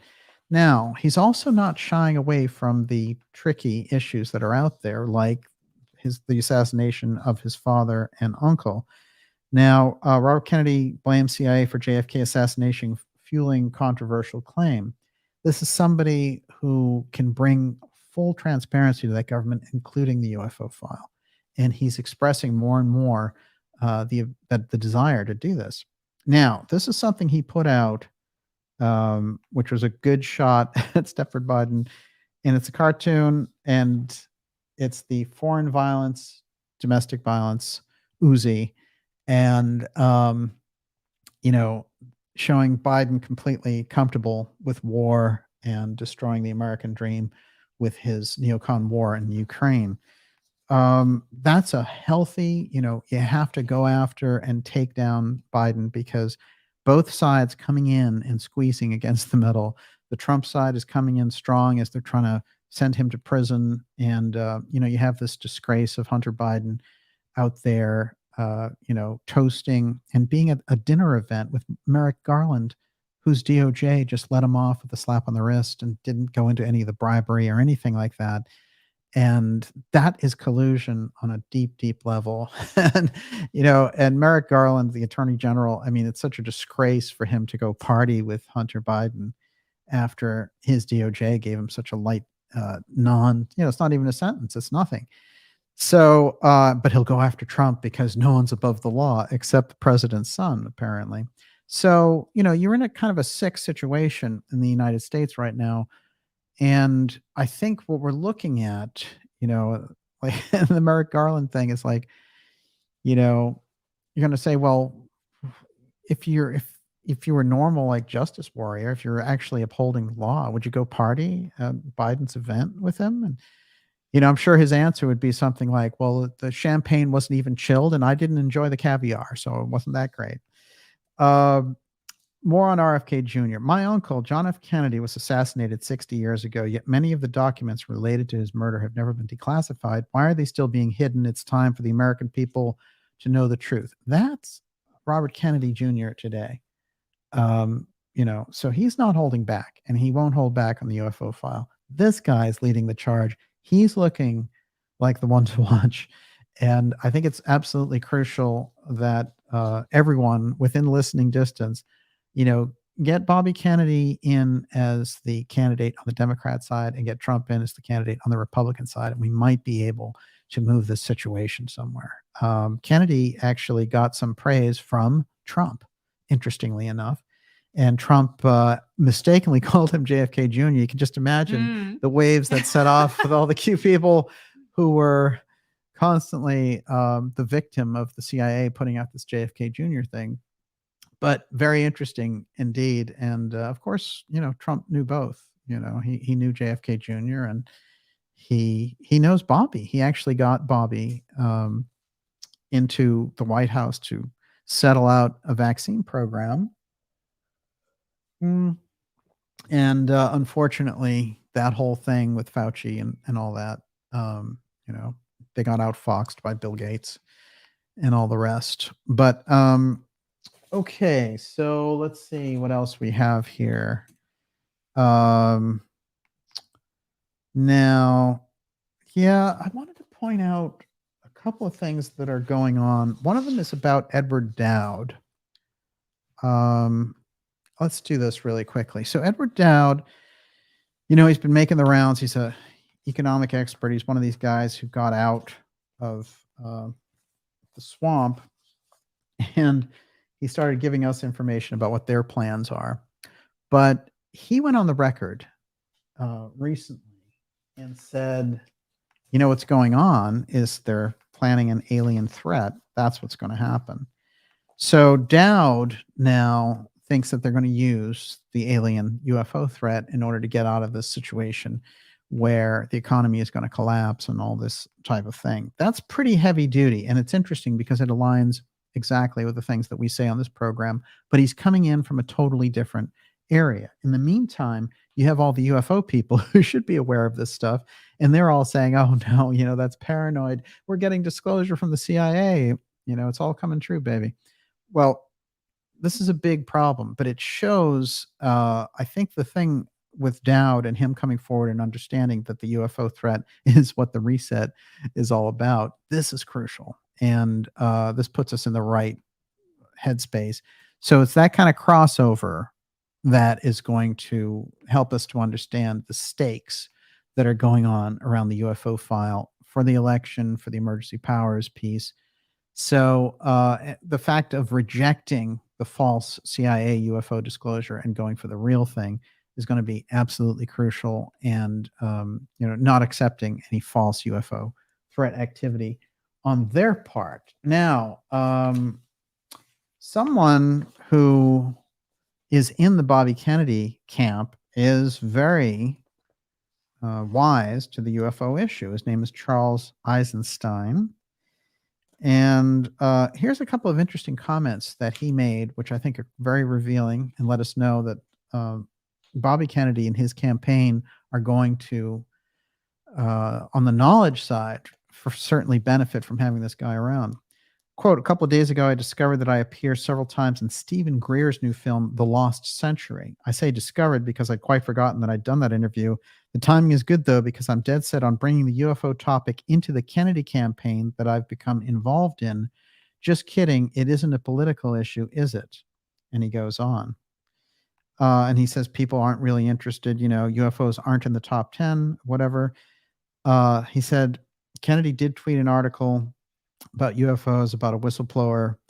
And then he went on about Grusch here because, this guy hearing about Grusch actually believed the story. That part's unfortunate. However, the good part is he's saying, okay, having suitably established my credibility, I'm now free to explore why it is that UFOs are not a political issue. RFK Jr.'s tweet, which I would call ill-advised were it not for the fact that I advised it, was met with ridicule. Conspiracy theory. Our response was, if I'm a conspiracy theorist, then so is Newsweek. And he goes on through this whole thing. Now, then he says, that is how it is possible that UFOs seem like such a fringe belief when a large minority, perhaps even a majority, yes, believe that they are of extraterrestrial origin. This is not the only arena where the socially and politically safest thing to do is to ridicule beliefs that one holds oneself. So that's Charles Eisenstein. This is a guy who's very deep around the environment and all the rest, and he's giving advice to the RFK campaign, and he's featured in Stephen Greer's documentary. So 6 Degrees of Separation, the UFO file deep there on RFK on his mind. And interesting also when we think about this, because RFK pointed out that he wanted to get to the bottom of it and would get to the bottom of it, and thinks that the reason for the secrecy is weapons related around the UFO file. Those things he's put on the record. That's traumatic, in my opinion.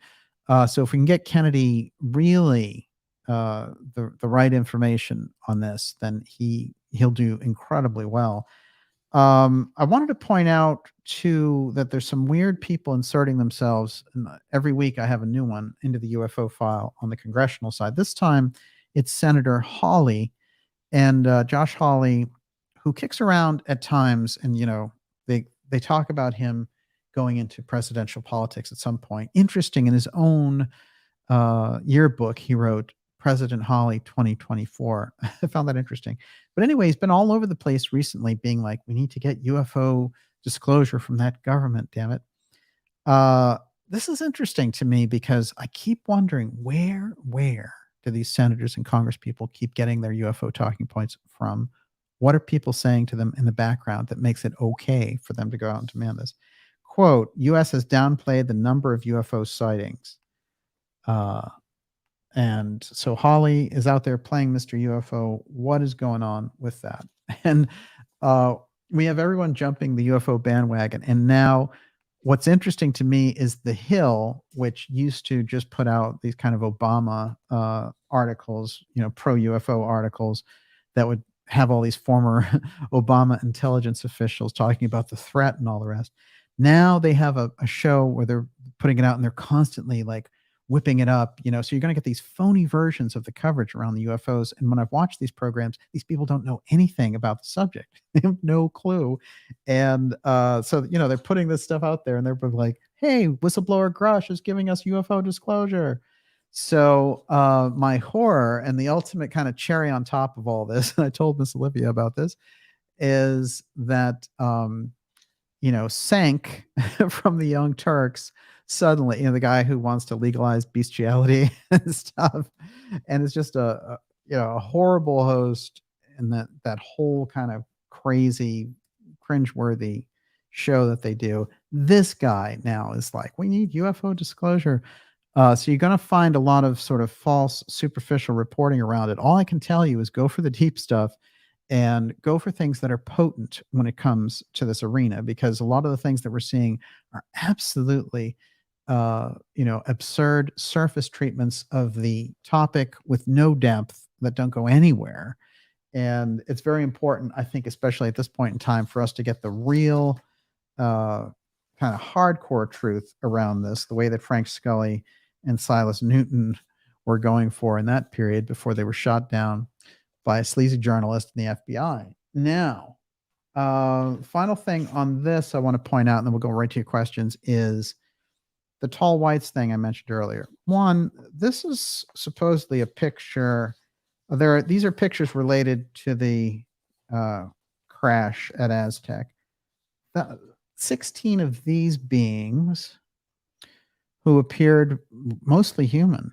There's some resemblance to the Greys in this, but not really, actually, when you think about it. And there might have been some like Gray inspiration to the artwork around that. But generally, what we're talking about was 16 dead occupants of the Aztec crash. And when the crash hits, all the people that are involved in extracting it on the military side, those who remembered it, they said it took 3 weeks to pull the craft off of the mesa, and they had to separate the craft into 3 different pieces to take it off. Now, what's interesting is if you go to that area of Aztec now, you can still find remnants of the ramp that the military built to pull this thing off. And there's also a mysterious story about them putting it on the back of this flatbed truck and then going off to, these army guys going off to some bar and leaving it there, and some people remembering seeing this large craft just hanging out or 1/3 of the craft. Inside, when they first discovered it, one of the early sketches, they basically looked in and saw a bunch of dead occupants, but the craft was intact. So it's unusual in that sense, the entire case. Now, switch gears for a moment, keep Aztec in mind, and go to the Charles Hall story. Charles Hall's story is that we were working hand in glove with an advanced group technologically that was living at our bases there in Nevada, and that group was the tall whites, and that they had a kind of a one of the reasons I think Hall's account is so interesting is that they had a kind of contempt for humanity, and that they were trading secrets around technology and things for their own purposes, and that this group wouldn't identify actually where they were from. And so they threw Charles Hall in to work with these aliens, and he found them kind of hostile at times. And he also knew that there was a history of them blowing away people that they were working with on this base. Now, so the tall whites hang out there is a very interesting addition in the middle of it, because, of course, you have the Nordics who are all about spirituality and peace, the Pleiadian aspect. Then you have the Greys who are very scientific, but in the middle of it are these guys. And, there's more than enough interesting intel that suggests to me that they could have been a group that's been here operating for a long time and don't necessarily come from another place.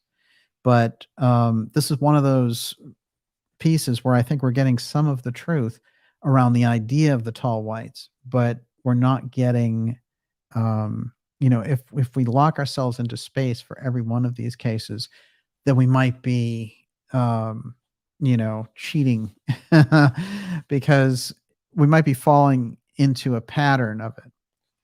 What's to say that if there is a group like that who are operating there around Nevada and all the rest, if they weren't just an advanced form of humanity, that because they look very much like humanity. If you look closely at the tall whites, they just are tall with larger eyes and very fragile. This is the other thing that's interesting.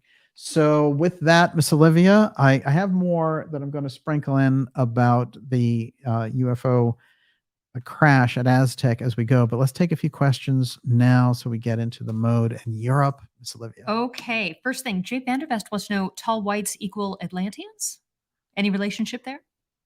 Look, there's a group in the Casey work, which he called automatons, which the Atlanteans had created. And if you really go into the history of the term automaton And if you think about the Casey readings being done in the 20s and 30s, he's really talking about robots.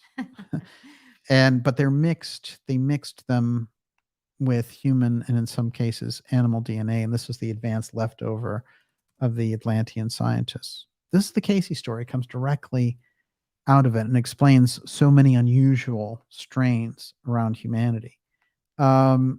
So when we think of it that way, certainly there's a possibility that this is an ancient culture and they are advanced. There's the whole piece around Mount Shasta.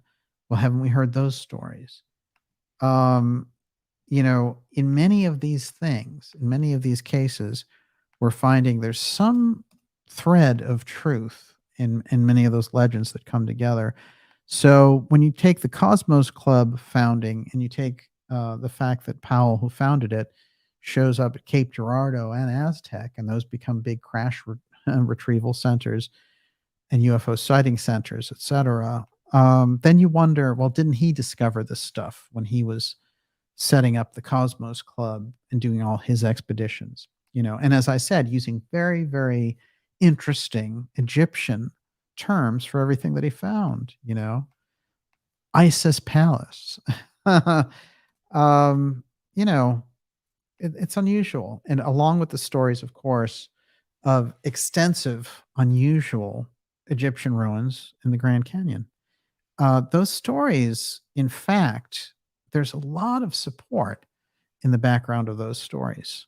So it goes a lot deeper than just random newspaper articles. And I could give you some really heavy stuff here about matching up the names that the Native American tribes used for things that the Egyptians used, which suggests that at some point there's a connecting culture. Well, what did Casey say? He said the full-blooded Atlanteans were the Iroquois nation. Well, I mean, that's pretty clear. So from the person who gave us the Atlantean story, what does that tell us about the Native American piece? They were, the Atlanteans were the red race. I have an episode coming up about the sixth root race. The altering of DNA, altering of gender, interfering with nature, the advent of the eighth sphere through transhumanism, this whole thing is to prevent this sixth root race from rising. So that's where you get all of the challenges around traditional concepts and things relating to gender and race and all the rest of it. So that, there's an occult reasoning going on in the background. That's why it's hard to figure out, hey, you're creating genders. You created 68 genders in the last 6 months. Well, what's going on there? Schwab, what's happening? Yes. Okay, so DG wants to know, was Hitler worshiping the tall whites, aka the Aryan race? Well, let's go back to the principalities that Casey's talking about, the unseen forces and all the rest of it. So there's an interface there, and there were groups that were set up. People have tried to really downplay the occult aspect of the whole Nazi trip, but it's there. It's, there's so much depth to their knowledge around occult secrets, and also the intermingling of secret societies with the Nazi group, not to mention Hitler's own fascination with Atlantis and, their fascination with theosophy and all the rest of it. So you're getting deep, deep esoteric signals around the Nazi Party. So the idea that they were interfacing with what they thought were ETs, or that they had discovered, ancient technology or modern technology, crash UFO technology, it lends itself to that possibility. I've told this story before of encountering this group that was very Casey-ish called the Transcenders, and one of the flashes that this guy would get, very fascinating visions, And one of the flashes he got when I was asking him these questions was a group of Nazi soldiers carrying a craft off on their shoulders all the way through uh, this forest in Germany. And but it was early. It was like 1934. So we know that we have kind of a setup around when UFOs went crazy, and we had the flying saucer craze in 47, and the whole national security apparatus to face off against that. But the discovery around the UFO file goes back earlier in the 20th century, actually. And we know it goes, there's a whole thing about the ancient piece, but just keeping it in a general modern sense. It is there, it exists, and it shows up in the work, even of people like Lovecraft. And so, we Jack London stuff, we have to see that this is what's happening, and that we have a kind of a window there just because of the kind of organic way that this developed to lock us into 47 and on. And it's okay as a marker, I think, but you have to acknowledge that stuff goes much further back, and therefore the German Nazi, expression of this. Don't forget, the Mormon thing has a big space component to it as well. So we have to start to wonder, how these things work themselves out. And when you get to the Nordics, they present themselves as looking, they have a particular identification, and they're kind of like, the Nordic aliens tend to have the most spiritual message, right? And then you get around the Mormons, and there's that whole ideal, which is very much like the Nordic thing. So I think that there's a crisscross there. I think there's, interference and communication from other things. Yes. Robert Schultz, what did Eisenhower know, and when did he know it about the Aztec crash? Well, and what yeah. about that deal that he made with the aliens? Look, Eisenhower was incredibly in the know. There's a security guard for Eisenhower who witnessed a conversation with Churchill and Eisenhower about the whole UFO thing, but that was going back to the 1940s, before he was president or anything of that nature. If you go into that period with Truman, Forrestal, and then Forrestal running MJ-12, and then them having to get rid of him, and him being close friends with JFK, this thing has historical turns which are left out of the historical record.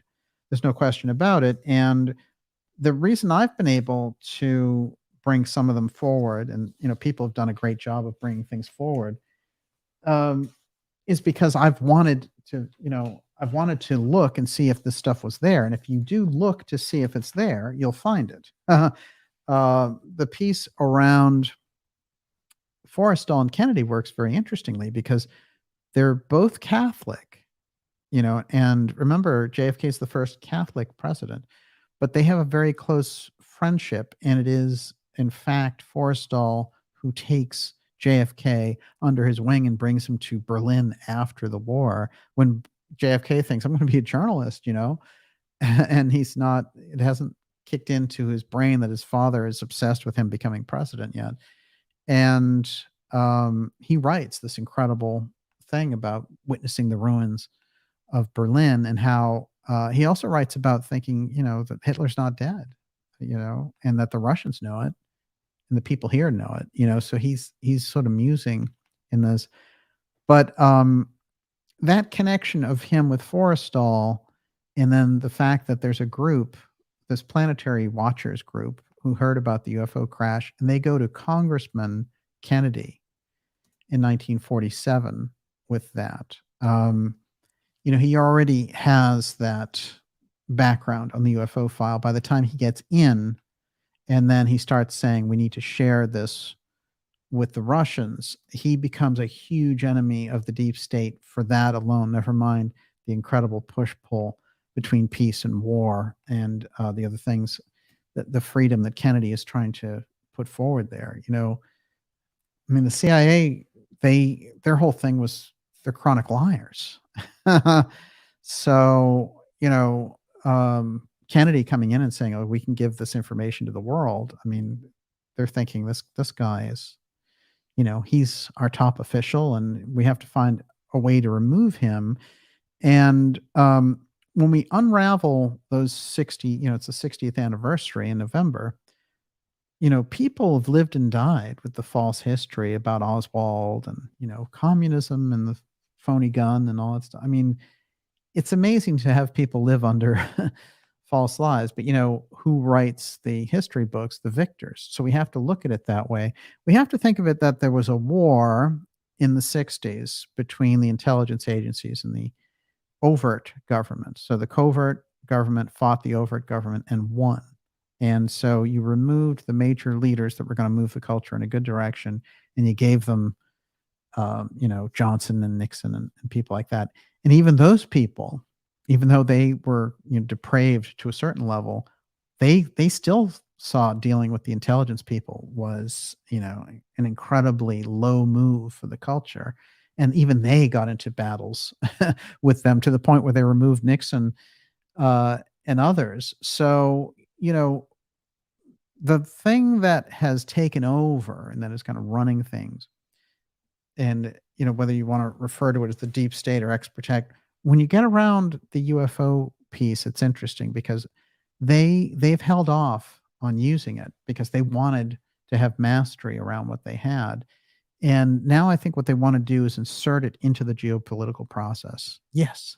Wendy Eater, how does John Q. Public respond to a presidential candidate talking about UFOs?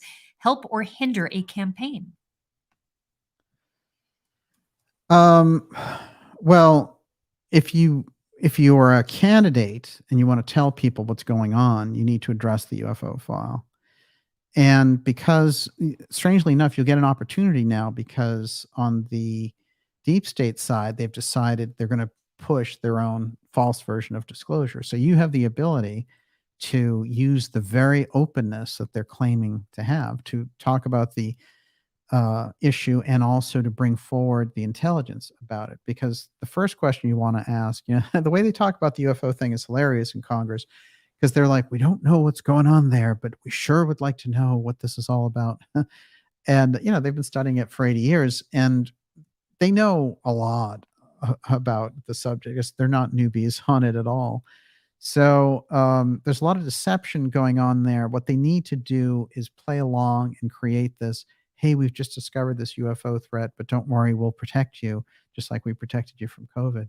So as I'm fond of saying, if you thought the COVID op was something, just wait till they launch the UFO threat operation.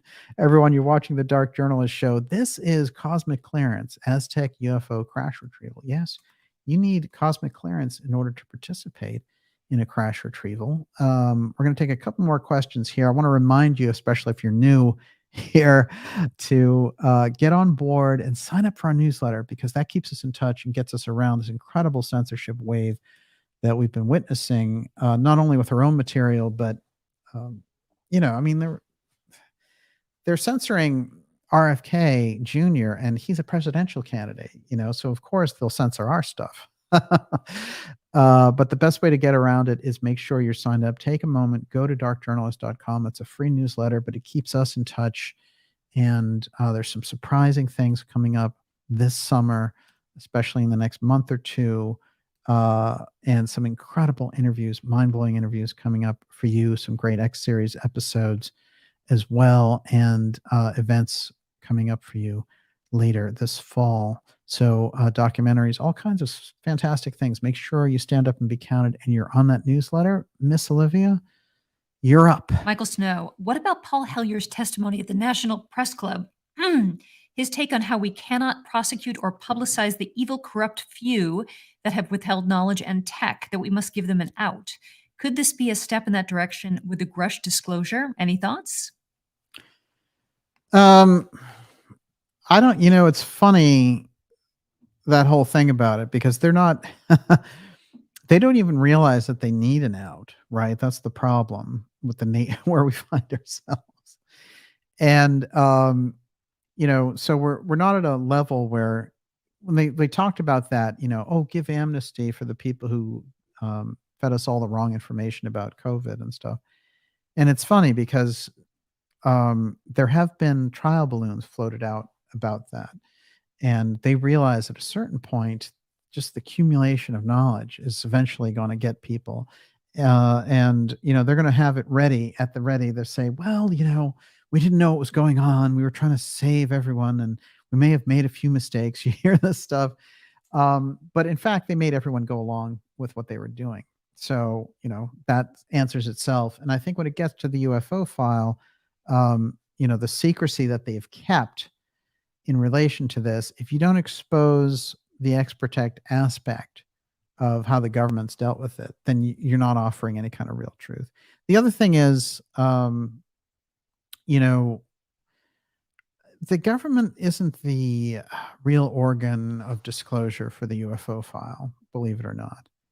And having that knowledge of the UFO file on a citizen independent level, unfiltered. As a matter of fact, you might know more about the UFO file if you don't take it from the government, if they offer you this kind of half-baked version of the whole thing that's just meant to create, a boondoggle for them as a defense thing against a UFO threat. That's nothing, And so what you want is the real thing. You want that real breakthrough information. And in my opinion, you get it through working on the UFO file aspect and forgetting about the CIA UFO circus that's run with the media.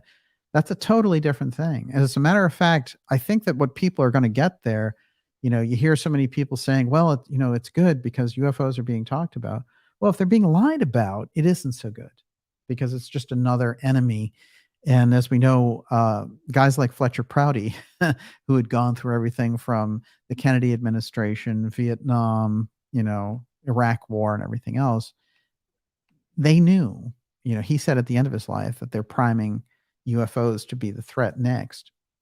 Let's heed some of that wisdom and avoid it by exposing it. That's the way to do it, not to, have the Corbell circus or, the Grusch show and tell, those aren't real stories. And when you think about the window of time of the Elizondo thing, what a waste of space, 5 years, right? It's total waste. Now it comes out today that that's even a phony letter of resignation. So, expect the government to feed out false information relating to UFOs and then really drill down on the genuine UFO file. It is a human story. It's humans being abducted, interacting with these things, tracking them, photographing them. And, also understand that it might seem like, oh, they've kept all the secrets. How would anyone get to it? Look, it's understood in those circles that there's a collective mind in the subconscious of humanity. So in some sense, if some secret military ex-protect officer has seen a dead alien somewhere, we've all seen it, and so it's about moving that level of transparency forward and not necessarily even moving it forward with the government. They may be the last ones to admit the actual truth on the thing. It holds too much power and advantage for them. It's a gigantic, when you think about the secret aspects of how the government operates, whether it's underground bases, advanced technology, advanced powers, their influence on the culture, it's, they're living, it's a total dream world. We couldn't even imagine the things that they're able to do. So on their level, basically they've been running this show for a long time and they're at a crucial point where they feel, too many of them are aware of us now. We need the ultimate thing. We need the biometric ID. We have to really control and create this digital slave system. They're out of any traditional answers. They can't even debate. There are all these Washington Post, New York Times. They're running things saying there shouldn't be presidential debates because we shouldn't have to have debates anymore because they can't make any reason out of their crazy. I'm creating a new gender every day, right? It's just you've gone to a level of insanity that you can't defend. You can say, "Oh, we can't talk to them. They don't trust science," and you make up science depending on who pays you. You know, so we had a great example of that, and it was the Hotez Rogan RFK thing. And of course, Hotez is one of the biggest liars out there, and Rogan, basically offered him into a debate with RFK Jr. What's to lose, right? And he said, "I'll give you all this money," and all these people pitched in all this money to his favorite charity, and all these articles came out. So, oh, how dangerous it would be to allow that anti-vaxxer to debate anyone. So we can see where they're coming from. There's no dialogue. It's just they want to rule by dictum, by dictate.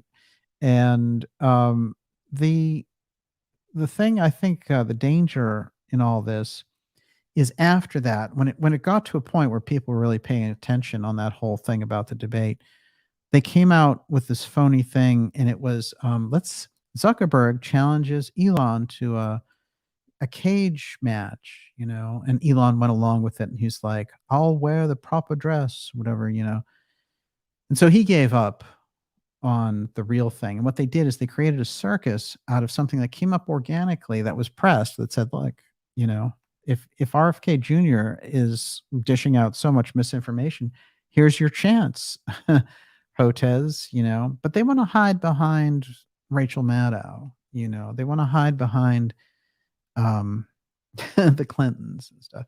They just want to put out this thing, and anyone who challenges them is bad. They're anti-science. Oh my God, Hotez was followed, to his lame house. I mean, come on. If you ask a question, you're terrifying, right? So I guess we must really terrify them because we're asking questions all the time. The ideas room must be their idea of a total nightmare. And I wouldn't have it any other way. Miss Olivia. Okay, Fuber Fighter. Does false disclosure have a plan B in case the real guys crash the party? See, this is the thing. And this is the brilliance of Dr. Joseph Farrell, because this piece comes up as, what if you are staging the ultimate false flag UFO threat takeover blue beam thing and the real thing shows up? That's a contingency plan that they don't have any plan for. And it's kind of a problem because they know damn well that the real thing exists. So there's something here from somewhere else, and so for me, that's one of those key questions, which if we bring that one out there, you're really talking the real thing. And for me also, when you get to the staging of the UFO threat thing, so many people who are smart still get stuck on the idea, how would they do a UFO threat thing? Oh, that can't happen. A lot of UFO researchers I've talked to who are, they're aware of things and stuff, but they can't get this one through their head. And this bothers me because the launching of the UFO threat thing is something they've been doing for years, and if you look into it, they've always had it hanging out there. If you go into the work of people I suggest on this program, like Gigi Young, Joseph Farrell, and others, the UFO threat thing is embedded in the way that they're rolling things out. And they have a number of plans for the UFO things. They also have a false human origin story. So, if you go deep with it, anyone who understands intelligence or counterintelligence understands the UFO threat. It's just one of those cards that they have. But this card, and this is something I got into with Alex Jones, and Alex got it right away. And he actually made a fun food metaphor out of it. I forget what it was, but it was something like, okay, they've had the UFO threat thing and they kept it in the freezer. Now they've got it out, they've warmed it up, and it's going to be like a hot Pop-Tart pretty soon. Like they're ready to go. And he's absolutely right. He got it. He summed it up in a minute. And people who understand and watch how the deep state operates understand very clearly how the UFO threat happens. And it is only the kind of lofty perch, a UFO researcher, or the kind of like weird podcasty thing that we've been seeing that doesn't get it. That they don't understand. They think that they're going to get, and I understand it in some sense, which is you don't know a subject, so you go and you say, well, who's a credentialed person I can talk to about this? I get the inclination, but the problem is the credential around for the UFO thing. You go to intelligence people, but intelligence people are embedded in the scene around the UFO thing to lie to the public. And they've been lying very successfully. And we just rolled out the thing about Elizondo lying about his resignation letter, right? TTSA was a lie, but who set up TTSA? Well, it was Jim Semivan, and he was a 25-year veteran of the CIA, and he was also working for the Special Service. That's the top. That's the cream of the 1% crop. He's the one who set up TTSA. And what happened with TTSA? They went $50 million into debt in the first year. So somebody was ready to put a tremendous amount of support behind capturing this whole thing. And, you have to ask yourself, does it bother you that it's the CIA and Intel people who are just running the UFO debate completely in the public, in Congress, and everywhere else? I mean, that's a really big problem because those people are trained to lie. So the danger is hard, and it exists around this. And the problem is it does not compute very often in the mind of the researchers. They don't think that the CIA is going to lie to them. And that's a big, big problem. And I'm here to give them the counterpoint. Go ahead. Okay, so for Boober Fighter again, the problem that materialists will have with the alien origins is that it blows up Darwin and ushers intelligent design right in on a velvet carpet. I was thinking about this. Grusch kept using the term ontological, like an ontological crisis. And, is this going to, if we are designed by another humanoid species, if we are a product, if we ourselves are hybrids, then we are then allowed to screw with our genetics. We can practice eugenics. We can actually be transhumanists. It gives us permission to take the next leap of evolution, which they want to take. Yeah, this is interesting because there's a few things in there, because what's happening is they want to reorient the creation story. And part of that process is to say that, our DNA comes from these Martian gods. And, so there's a whole move inside to do that. And so I think what you just said runs deep into all this, and also the things that they drop when they're talking about it, the way that they want to present it. What's funny is, their biggest problem, the kind of World Economic Forum types, are basically Christians. And this is an interesting thing because as a group, Christians have been targeted incredibly and are heavily targeted in the middle of all this because they hold such a powerful spiritual belief. And we've seen them have problems with other religious groups, but the Christians, especially in America, are targeted heavy. And there's a good reason for that, which is if you aspire to a higher God and all the rest of it, they can't be God. So this gets into a deep question around things. And, when it comes to origin stories and the truth about humanity and spiritual truth and things like that, think of somebody like Dr. Fauci dishing that out. That's like having Mengele give you a sermon on how to be a good human. So we have to understand the nature of the people that we're dealing with, and that their goal is to basically harvest humanity. So, and it's very obvious from what they're doing. I mean, think about the whole thing about putting people in a digital concentration camp. There's no progress in society. They just want control. So that's a totally different thing. There's a point in society, say in the 1960s with the the space program and things like that, and with figures like Kennedy, who the idea is we're going to move as a world together to this new kind of humanity and freedom and the new frontier of space. And what does that turn into? It turns into the Vietnam War. And there are opportunities even after the fact of all the things that they do. I think the 90s were another opportunity, and instead you got the terror decade. And so the group that's in charge is operating on a backwards spiritual level. So that's what you're getting. So when you get, it's very weird to have people like Grusch talk about, like, well, we're going to have to change our whole idea of what our origin is. This guy won't even give you a straight answer on who sent him out here to do this.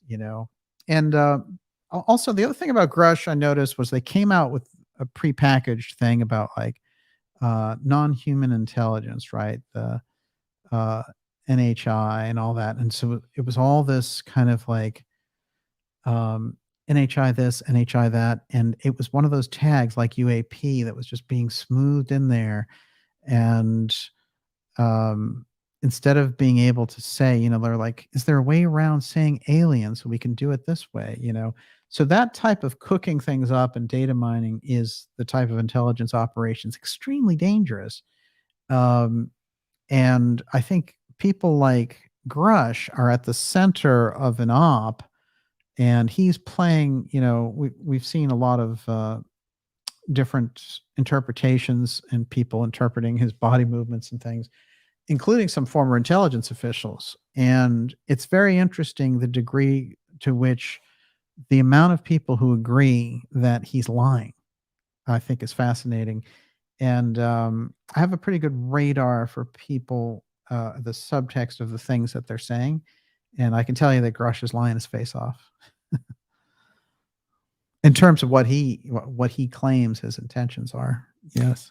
Hugh Man 2.0. Does DJ think there could be? Oh, hold on.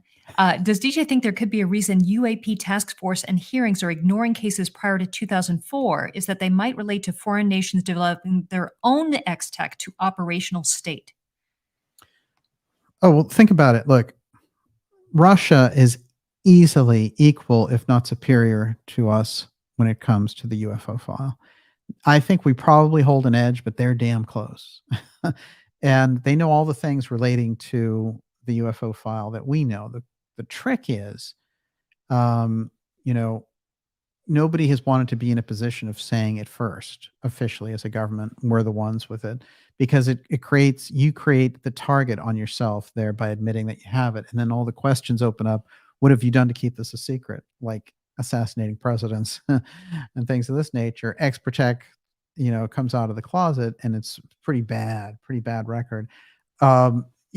So you have to understand when they get into situations with Russia, they're trying to shut Russia up the way that they shut up Bobby Kennedy in the campaign. This is the weird thing about it, which is why I don't trust a lot of the propaganda about the Russia-Ukraine war. It looks more and more like we're going psycho, and there's no peace process. And whenever there's talk of peace, Blinken, who's one of the worst Secretary of States in history, keeps shooting it down. Those people don't want a competitor on the UFO file front, on the exotic technology front. And, so we have traditional geopolitics in play with, America, Germany, Russia, and China. But there's also this other, if we could understand and bring in the UFO file, this is why it's crucial for the 2024 election. If we bring that piece in, then we understand the geopolitical center of this completely differently, and how so much of this is a battle over the advanced technology. Look at Russia and some of the things that they've had to say. It's very interesting. One of the things that they had to say was, we shot down a UFO which came over our territory.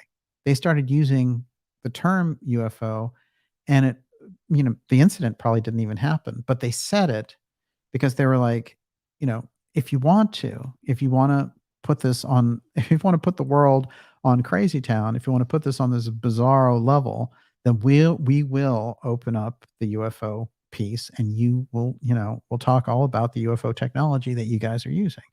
So, Russia has a lot. It's been a nation that, as a superpower, lost a lot of its luster after it broke up, um, as the Soviet Union and just was Russia. However, it regained a lot of its power and a lot of its bearing in the world situation, and they've had that history. The Casey readings said one day, "Hey, Russia's going to be the hope of the world." Well, what about that? So, you can't look at the things that Putin did going into Ukraine. I don't think, you know, um, you have to look at that geopolitically on a number of different levels. You can't support that kind of attack on a country, but at the same time, you have the United States enticing them to do it because it wants the conflict. That's a sick situation put on by the neocons inside Stepford Biden's administration, and that's why the forces behind the Kennedy candidacy and the forces behind the Trump candidacy have to overcome all the obstacles and smash the Biden regime, because the Biden regime is going to lead us all over a cliff. There must be some acknowledgement of that deep, deep in the system. Everyone, you're watching the Dark Journalist Show.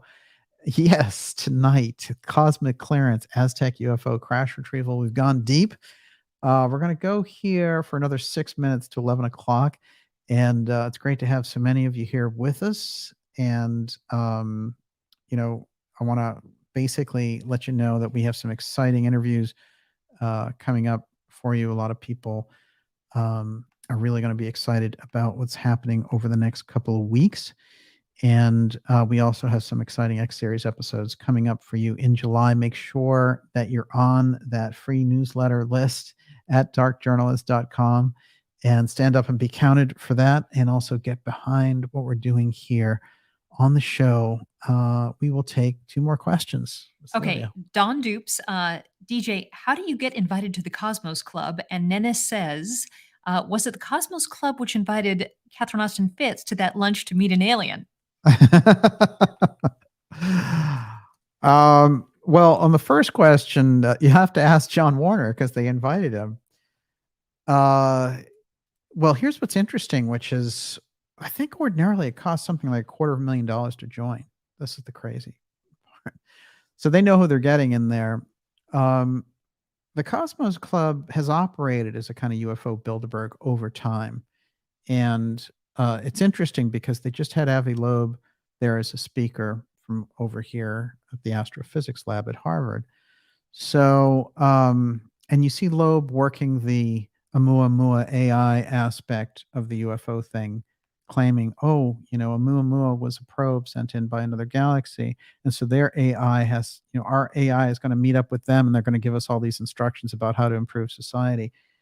And all that stuff would sound great, except again, like Avi Loeb comes out of Talpiot, which is like basically the CIA in Israel. And he appointed on the Galileo project a bunch of CIA people, including Elizondo. So it's absurd to pretend that you're anything but an intel front in doing this. I think we need to eschew that whole thing. And the famous story of Fitz and aliens is funny because they wanted her to join a think tank about this is the late 90s, and how would society in general respond if there were knowledge of ET here? And she said, well, I don't know if I want to do that. And they said, well, do you want to meet some aliens? So, it is interesting. And we have had those references that there are people in the halls of government who look exactly like humans who are aliens and operating in our government. So, take that as you will. But I will tell you this, that there have been interesting occasions when you get into it. And those occasions go all the way. There are stories inside of the British Royal House of this stuff happening and them being approached by human-looking ETs. And then we have the whole thing about the Pleiadians as ETs trying to create a peaceful outcome so we don't use nukes and things of this nature. So you go to Ingo Swann's stories. He was very convinced, and he said he had encountered groups here who were. He said that the way you could tell an alien was that they were telepathic.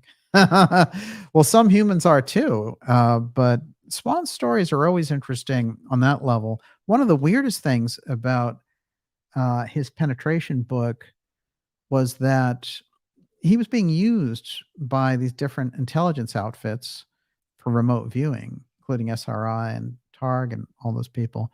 But at a certain point, this group asked him to do it, and it was through a traditional channel. But then he didn't recognize any of the people involved, and the people who came to pick him up were twins. And then they had him remote viewing the moon, and he saw all these ruins on the moon in his remote viewing session. So, he started to wonder, wait a minute, I'm used to working with intelligence and stuff. All right, but what's going on here? Who are these people? And who are the ones who had me remote viewing the moon? Because later on, as it turns out, they weren't his traditional people he was doing remote viewing for. So who were they? And the twins thing might be a giveaway about that. But boy, is that a fascinating story. Yes. Last question. Well, I did want to bring this up. Michael Motaika says, what exactly is this submersible psyop? Timing? Consequences for further exploration? Do you want to address this at all? Well, I had one thing I'll tell you about and it is a very sad story about the group that went out there looking for the Titanic. I guess it's another Titanic tragedy if you think about it. But there was one person on board there who it's very interesting. It's Paul Henry Nargeolet. And he was part of the original, Let's Find the Titanic. And he's been doing a number of things. And now he's presumed dead in that whole accident. But what's interesting is he's here and he's talking about finding Atlantis. I found this earlier article, and he says the area where he thinks he's found Atlantis now looks just like Plato described it, sitting right outside the Pillars of Hercules. As soon as I saw it, I thought, oh my God, this is it. In fact, I couldn't believe no one had drawn this conclusion before. Team member Paul Henry Nargeolet told BBC News Online. Plato made the written reference to Atlantis 360 BC, that there was an island situated in front of the Pillars of Hercules. The island was larger than Libya and Asia put together, he said. So this article comes from 2003. So we have another deep researcher around the Atlantis thing. And in this case, he came to a very unhappy end. But whenever you get around this Atlantis search, it seems to me you have very interesting characters and a knowledge base crisscrossing that you don't get to see. And that got brought up in the crisscross with Epstein and Maxwell being associated with Alexandra Cousteau, and no one could figure that out until this court case came up, which showed that they were trying to get blackmail style material on Cousteau, and no one could figure that one. They were like, what's going on there? So we did the Colonel in the Hot Zone. That's the episode on it, which digs deep into Colonel Sanders' family and their deep, deep efforts using the Casey material to find Atlantis, and how basically the grooming of Alexandra Cousteau was part of getting to Marvin Minsky. And it just turned out that Marvin Minsky was best friends with Colonel Sanders' daughter. Absolutely fascinating. If you go deep into the hot zone around the UFO file piece, you find these connections that are just incredibly off the charts. What's interesting to me, I mean, the story about the Titanic thing is incredibly tragic. But I think what's interesting is that they knew apparently on Sunday that it had exploded, but they waited, to let that news out. And to me, that was, it kept that vibe of like, well, we hope for survivors. And, for me, uh, it's kind of an insane thing that they were doing in the background there, not saying, well, we think that this thing is blown up. They actually had detailed knowledge of it Sunday that the thing exploded on the beginning of its voyage. Um, so that was very unusual and very tragic, but there's an Atlantis link to one of the major players that was on that submersible. And I with that, I wanted to just end this yes. episode with this statement. Niels Van Geffen, I'm pretty sure Mr. X changes every decade. It's a position. They rotate the position to distract and at the same time discard the idea to those trying to figure out who Mr. X is. What do you think of it being a label or a role? Oh, there's no question about it. Well, X, for example, SpaceX, and the X with Blue Origin, when Bezos rolled it out, he was standing in front of a gigantic X and all that. These are in X steganography, they're signaling each other that we have the X technology. Elon is an incredible case of this. And he takes great pains to shoot down the UFO question, if you'll notice. And someone who goes out and is going to deal with space on the level of the space infrastructure and the things he's doing, he's in lockstep with the American military on that. There's no question about it. The Air Force, the Space Force controls all of those moves. So, but the X steganography, one of the reasons, in a way, that bringing this program forward the way that we have is if we understand the X technology being rolled out, the breakaways breaking back in, as it were, they've developed the technology over, 8 or 9 decades. And now they have to find a method, since they've cut themselves off from regular society, breaking back in and saying, oh, there's a reason why we developed all this technology and you didn't know anything about it. And for me, that's where the whole thing about the UFO threat aspect comes in. There's a couple of quick things I'll indicate here at the end about Silas Newton that are very interesting. And Newton, for me, stands out dramatically because he's part of this team that Vannevar Bush cultivates for working on magnetism. And he's deeply involved in the whole thing, saying, I've seen, these UFO crashes. Now, he's part of, in my opinion, Vannevar Bush's UFO team.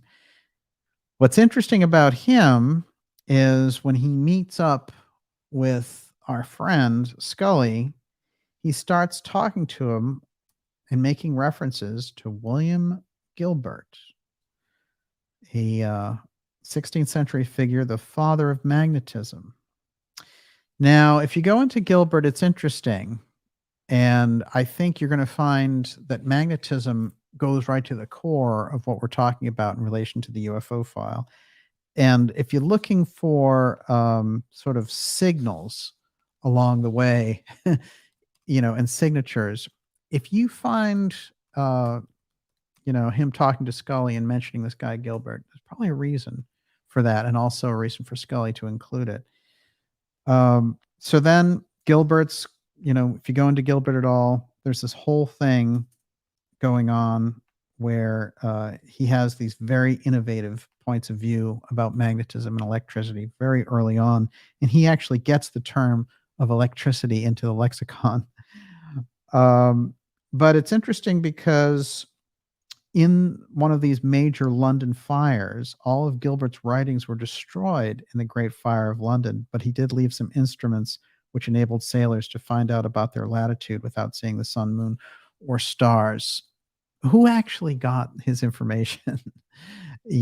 And you see how this is a much older program of innovation around these things. And like the destruction of the Alexandria Library, it goes to the question, are there copies?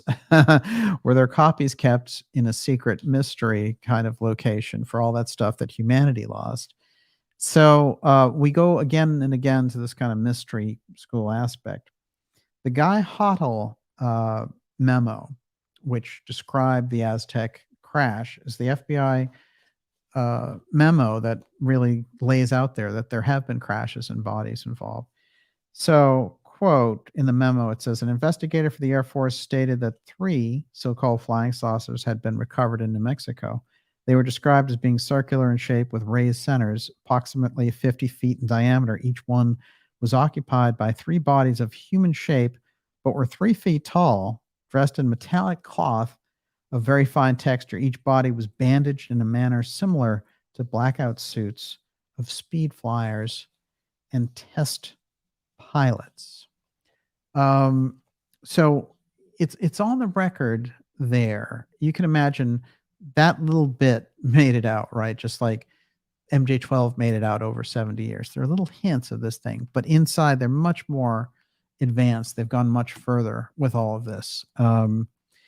And I mentioned that, this guy that was being referenced by Silas Newton got the term electricity into the popular lexicon. Well, I went back just to check on this a little bit, and it's interesting. Let's see if we can go with this. The English word electricity was first used in 1646 by Sir Thomas Browne, derived from Gilbert's 1600 Neo-Latin electricus, meaning like amber. The term had been in use since the 13th century, but Gilbert was the first to use it to mean like amber in its attractive properties. He recognized that friction with these objects removed a so-called effluvium, which would cause the attraction effect in returning to the object, though he did not realize that this substance, electrical charge, was universal to all materials.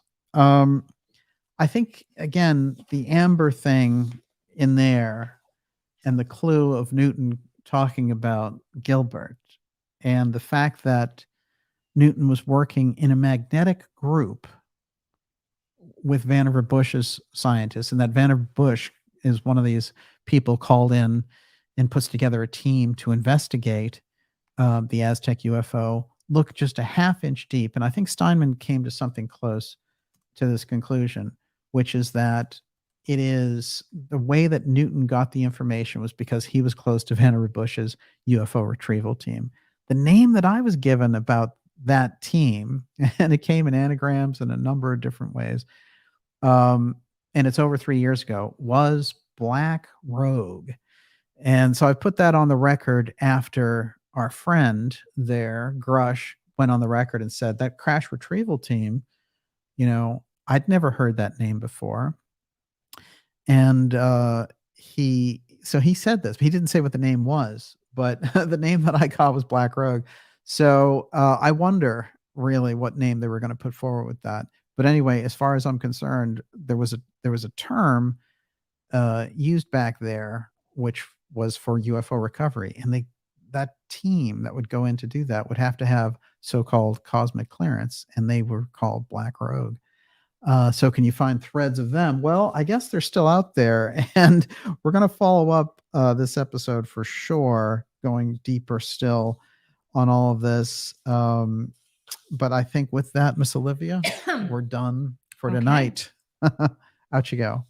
I just wanted to say this. CRCR1 said Hamish Harding, lost on the Titan sub, had also visited the South Pole several times, once with Buzz Aldrin and flown into space with Blue Origin. Interesting. Well, the whole thing about Blue and the secret space program, I let it out about 3 weeks ago. This is a name that was being used. That's where you get Blue Book. That's where you get Blue Beam. And Blue is the cover name for the secret space program. I have a whole episode for that I'll get to, but that's going to be for July because there's a lot of things I wanted to put into it, including the International Geophysical Year. Last thing on all this. So the same Guy Hoddle memo, he says, according to Mr. Redacted, the saucers were found in New Mexico due to the fact that the government has a very high-powered radar set up in that area, and it is believed that radar interferes with the controlling mechanics of the saucers. No further evaluation was attempted. The memo was addressed to FBI Director J. Edgar Hoover. Now, Hoover had been chasing around after this UFO piece and wanted to be included when the CIA found these things. Guy Bannister was somebody working for Hoover who shows up later in the Kennedy assassination. So the crisscross of the deep government working around the UFO file is something that's just undeniable. So one of the reasons I've been pushing it as a big piece for the 2024 election is if they're going to roll out the false disclosure, there's no question that this is exactly what they're doing. If you can counter it with the real thing, you might be able to explode the entire subject, but it will be a tremendous advantage for any presidential candidate in 2024 to take the lead on the subject. So, the best defense is a good offense. Go on the offense on the UFO file is my advice to Bobby Kennedy and to President Trump, because both of them have a deep connection family-wise with the UFO file. And with that, Miss Olivia? Okay, I just wanted to say there are fantastic questions that we didn't get to, and I'm just going to make sure that DJ reads through the chat to see all Yes, of them. absolutely. I mean, We'll probably really do a great. follow-up with this as well. And there's the Bill Steinman book, UFO Crash at Aztec, a well-kept secret. And it is a wild ride for a book, but Sarbacher is in here, Wilbur Smith, and the lineage of the UFO file. And it's just a remarkable sort of overview, and you come face to face with all of these characters. And I just want to throw out the notion completely that they have to say hoax when they get around the Aztec case, because it is that explosive. And there are huge keys there to how UFO crash retrieval works, and the fact that we have recovered craft and bodies in relation to it. What did Sarbacher say? He said, well, we studied the bodies. Somebody made them, meaning he felt they were inorganic. And he said they constructed them like insects. Well, it's funny because I had a weird thing happen to me a number of years ago. Walking down the street in Boston, I met Charlie Fultz. I've talked about this before, but one thing I want to say about Fultz, he was involved in the Allagash incident. The Allagash in Maine goes real deep, and you actually have to be helicoptered in there, and they do this kind of fishing runs. But he and two twins who were both teachers at Mass Art got abducted there. And so I happened to hear Fultz talking to his friend about how he had been on television about something. And I asked him, what were you on television for? And he was like, are you sure you want that answer? I was like, yes, I do. And he said, well, I'll tell you the whole thing. And he did. He spent about an hour laying out everything that happened to them. And he actually re-experienced some of it when he was talking to me. And he told me different things happened. Like, for example, that when he talks about it, he gets the same sensations about where they did tests on him, things like on his stomach and stuff. And he showed me where he was getting incredible goosebumps and adrenaline around it.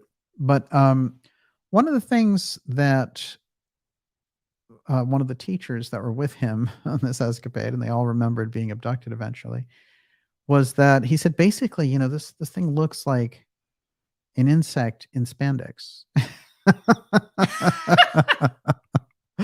So, that whole thing, when I think about Sarbacher and him letting out this truth that he may have, been killed over, saying, well, actually, somebody had constructed these things like insects. So, we get some hints, some idea of what's going on there. And some of these people have gone on the record and given us this idea. So always crisscross those two things. And, the other thing that Fultz told me about looking into the eyes of this, you couldn't really call it a gray. I mean, it really does sort of the way, if you go and look at the Allagash incident, he said that when he looked into the eyes of the thing, his body would float up into the eyes. So whatever kind of intense magnetism around those creatures just, was overpowering and incredibly hypnotic and telepathic. So take that as it were. Have you ever dreamt of any kind of the Greys or had an insect alien dream where you related to their eyes at all? Oh, dreams? Well, I've dreamt of all kinds of aliens. I could do a whole other hour tonight on that, Miss Olivia, but it's a good question for sure. Well, in fact, if you think about it, dreams in a way are more, you kind of get more interaction on that level than you would if you were just abducted, oddly enough, when you're dealing with any of those grays or Pleiadians or whatever. So what's interesting about that is, you know, the grays. Uh, I was having a conversation with Graham Hancock, and he was telling me about his ayahuasca experiences, and all of them were very interesting. One of the ones that I found interesting that he mentioned was that one of these grays popped into his ayahuasca trip. And I wondered, isn't that interesting? Forget about the hallucinatory aspect of it. Like maybe that's kind of their natural state. Maybe that's really where they are in that sense. Um, and I also got the impression from that like you also have to ask yourself, would you want an experience like that? Maybe not. you know?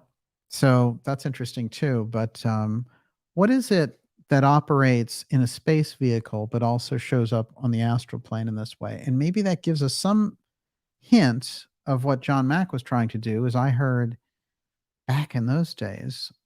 Um, I met him when I was like 18 years old.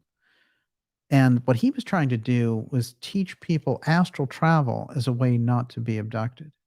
So think about how he had come to that end of things after studying the UFO abduction phenomena.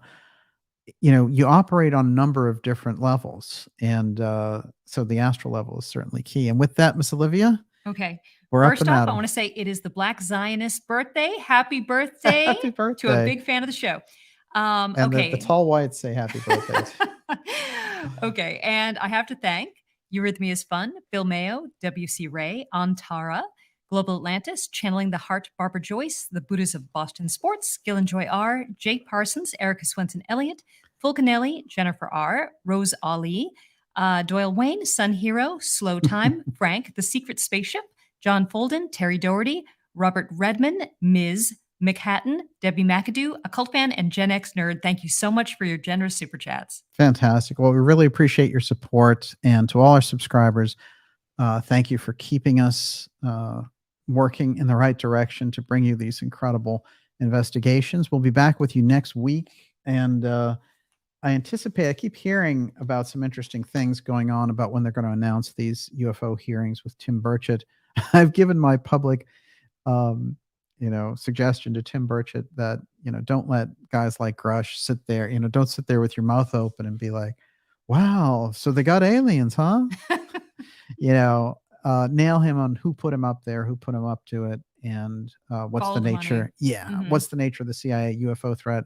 Ask him about how Elizondo groomed him, and ask him if he's still working for the government, albeit in a contractor style role. Get to the bottom of things, because that's all we need is a show on Congress. The back of this book, this is a remarkable book that Scully wrote, but one thing here, were 16 alien bodies recovered from a dome-shaped device that crashed near the town of Aztec, New Mexico in 1948. Why does the FBI continue to withhold 200 pages of classified material on the case for alleged national security reasons? Was the incident covered up with a camouflage front story presided over by conmen and scam artists who were perhaps in the government's pay? Did President Eisenhower make contact with aliens around the same time, thus adding weight to this and other UFO crashes? It's interesting, isn't it? There's something back there that compels us. It's like we know something went on, and it's some kind of unconscious connection to the whole thing that we understand almost through telepathy that Ike and Truman and Kennedy were involved in dealing with this. It's too dark to try to connect to Johnson or Nixon, but we get something from working in that period, and there's a great human awakening going on back then. Well, what they're trying to do, in my opinion, the true awakening is at hand around so many of these things, and they're trying to force it off into a detour. And it's the eighth sphere virtual reality AI detour. And so we are in a very dangerous but a very highly let's say the opportunities are great in the situation that we find ourselves in. We will see you all next week. Can I end on this note? Yes. Jeremy Robert Walker says, "We're not alien, we're human, and people are afraid to comprehend how much more extraordinary human is than alien can ever be." Oh, absolutely. Yeah. One of the points I've tried to make about Atlantis and the things that the mystery schools try to bring forward is, if we rediscover ourselves as Atlanteans, it's a much bigger disclosure than having peers who are off world. That's the big disclosure. And I feel like there's a whole spin to come in relation to that as well. So I wouldn't be surprised. The false Atlantis disclosure, they've covered it up for so long, and it's worked. The UFO cover up and the Atlantis cover up, they've kept the culture in this kind of arrested state.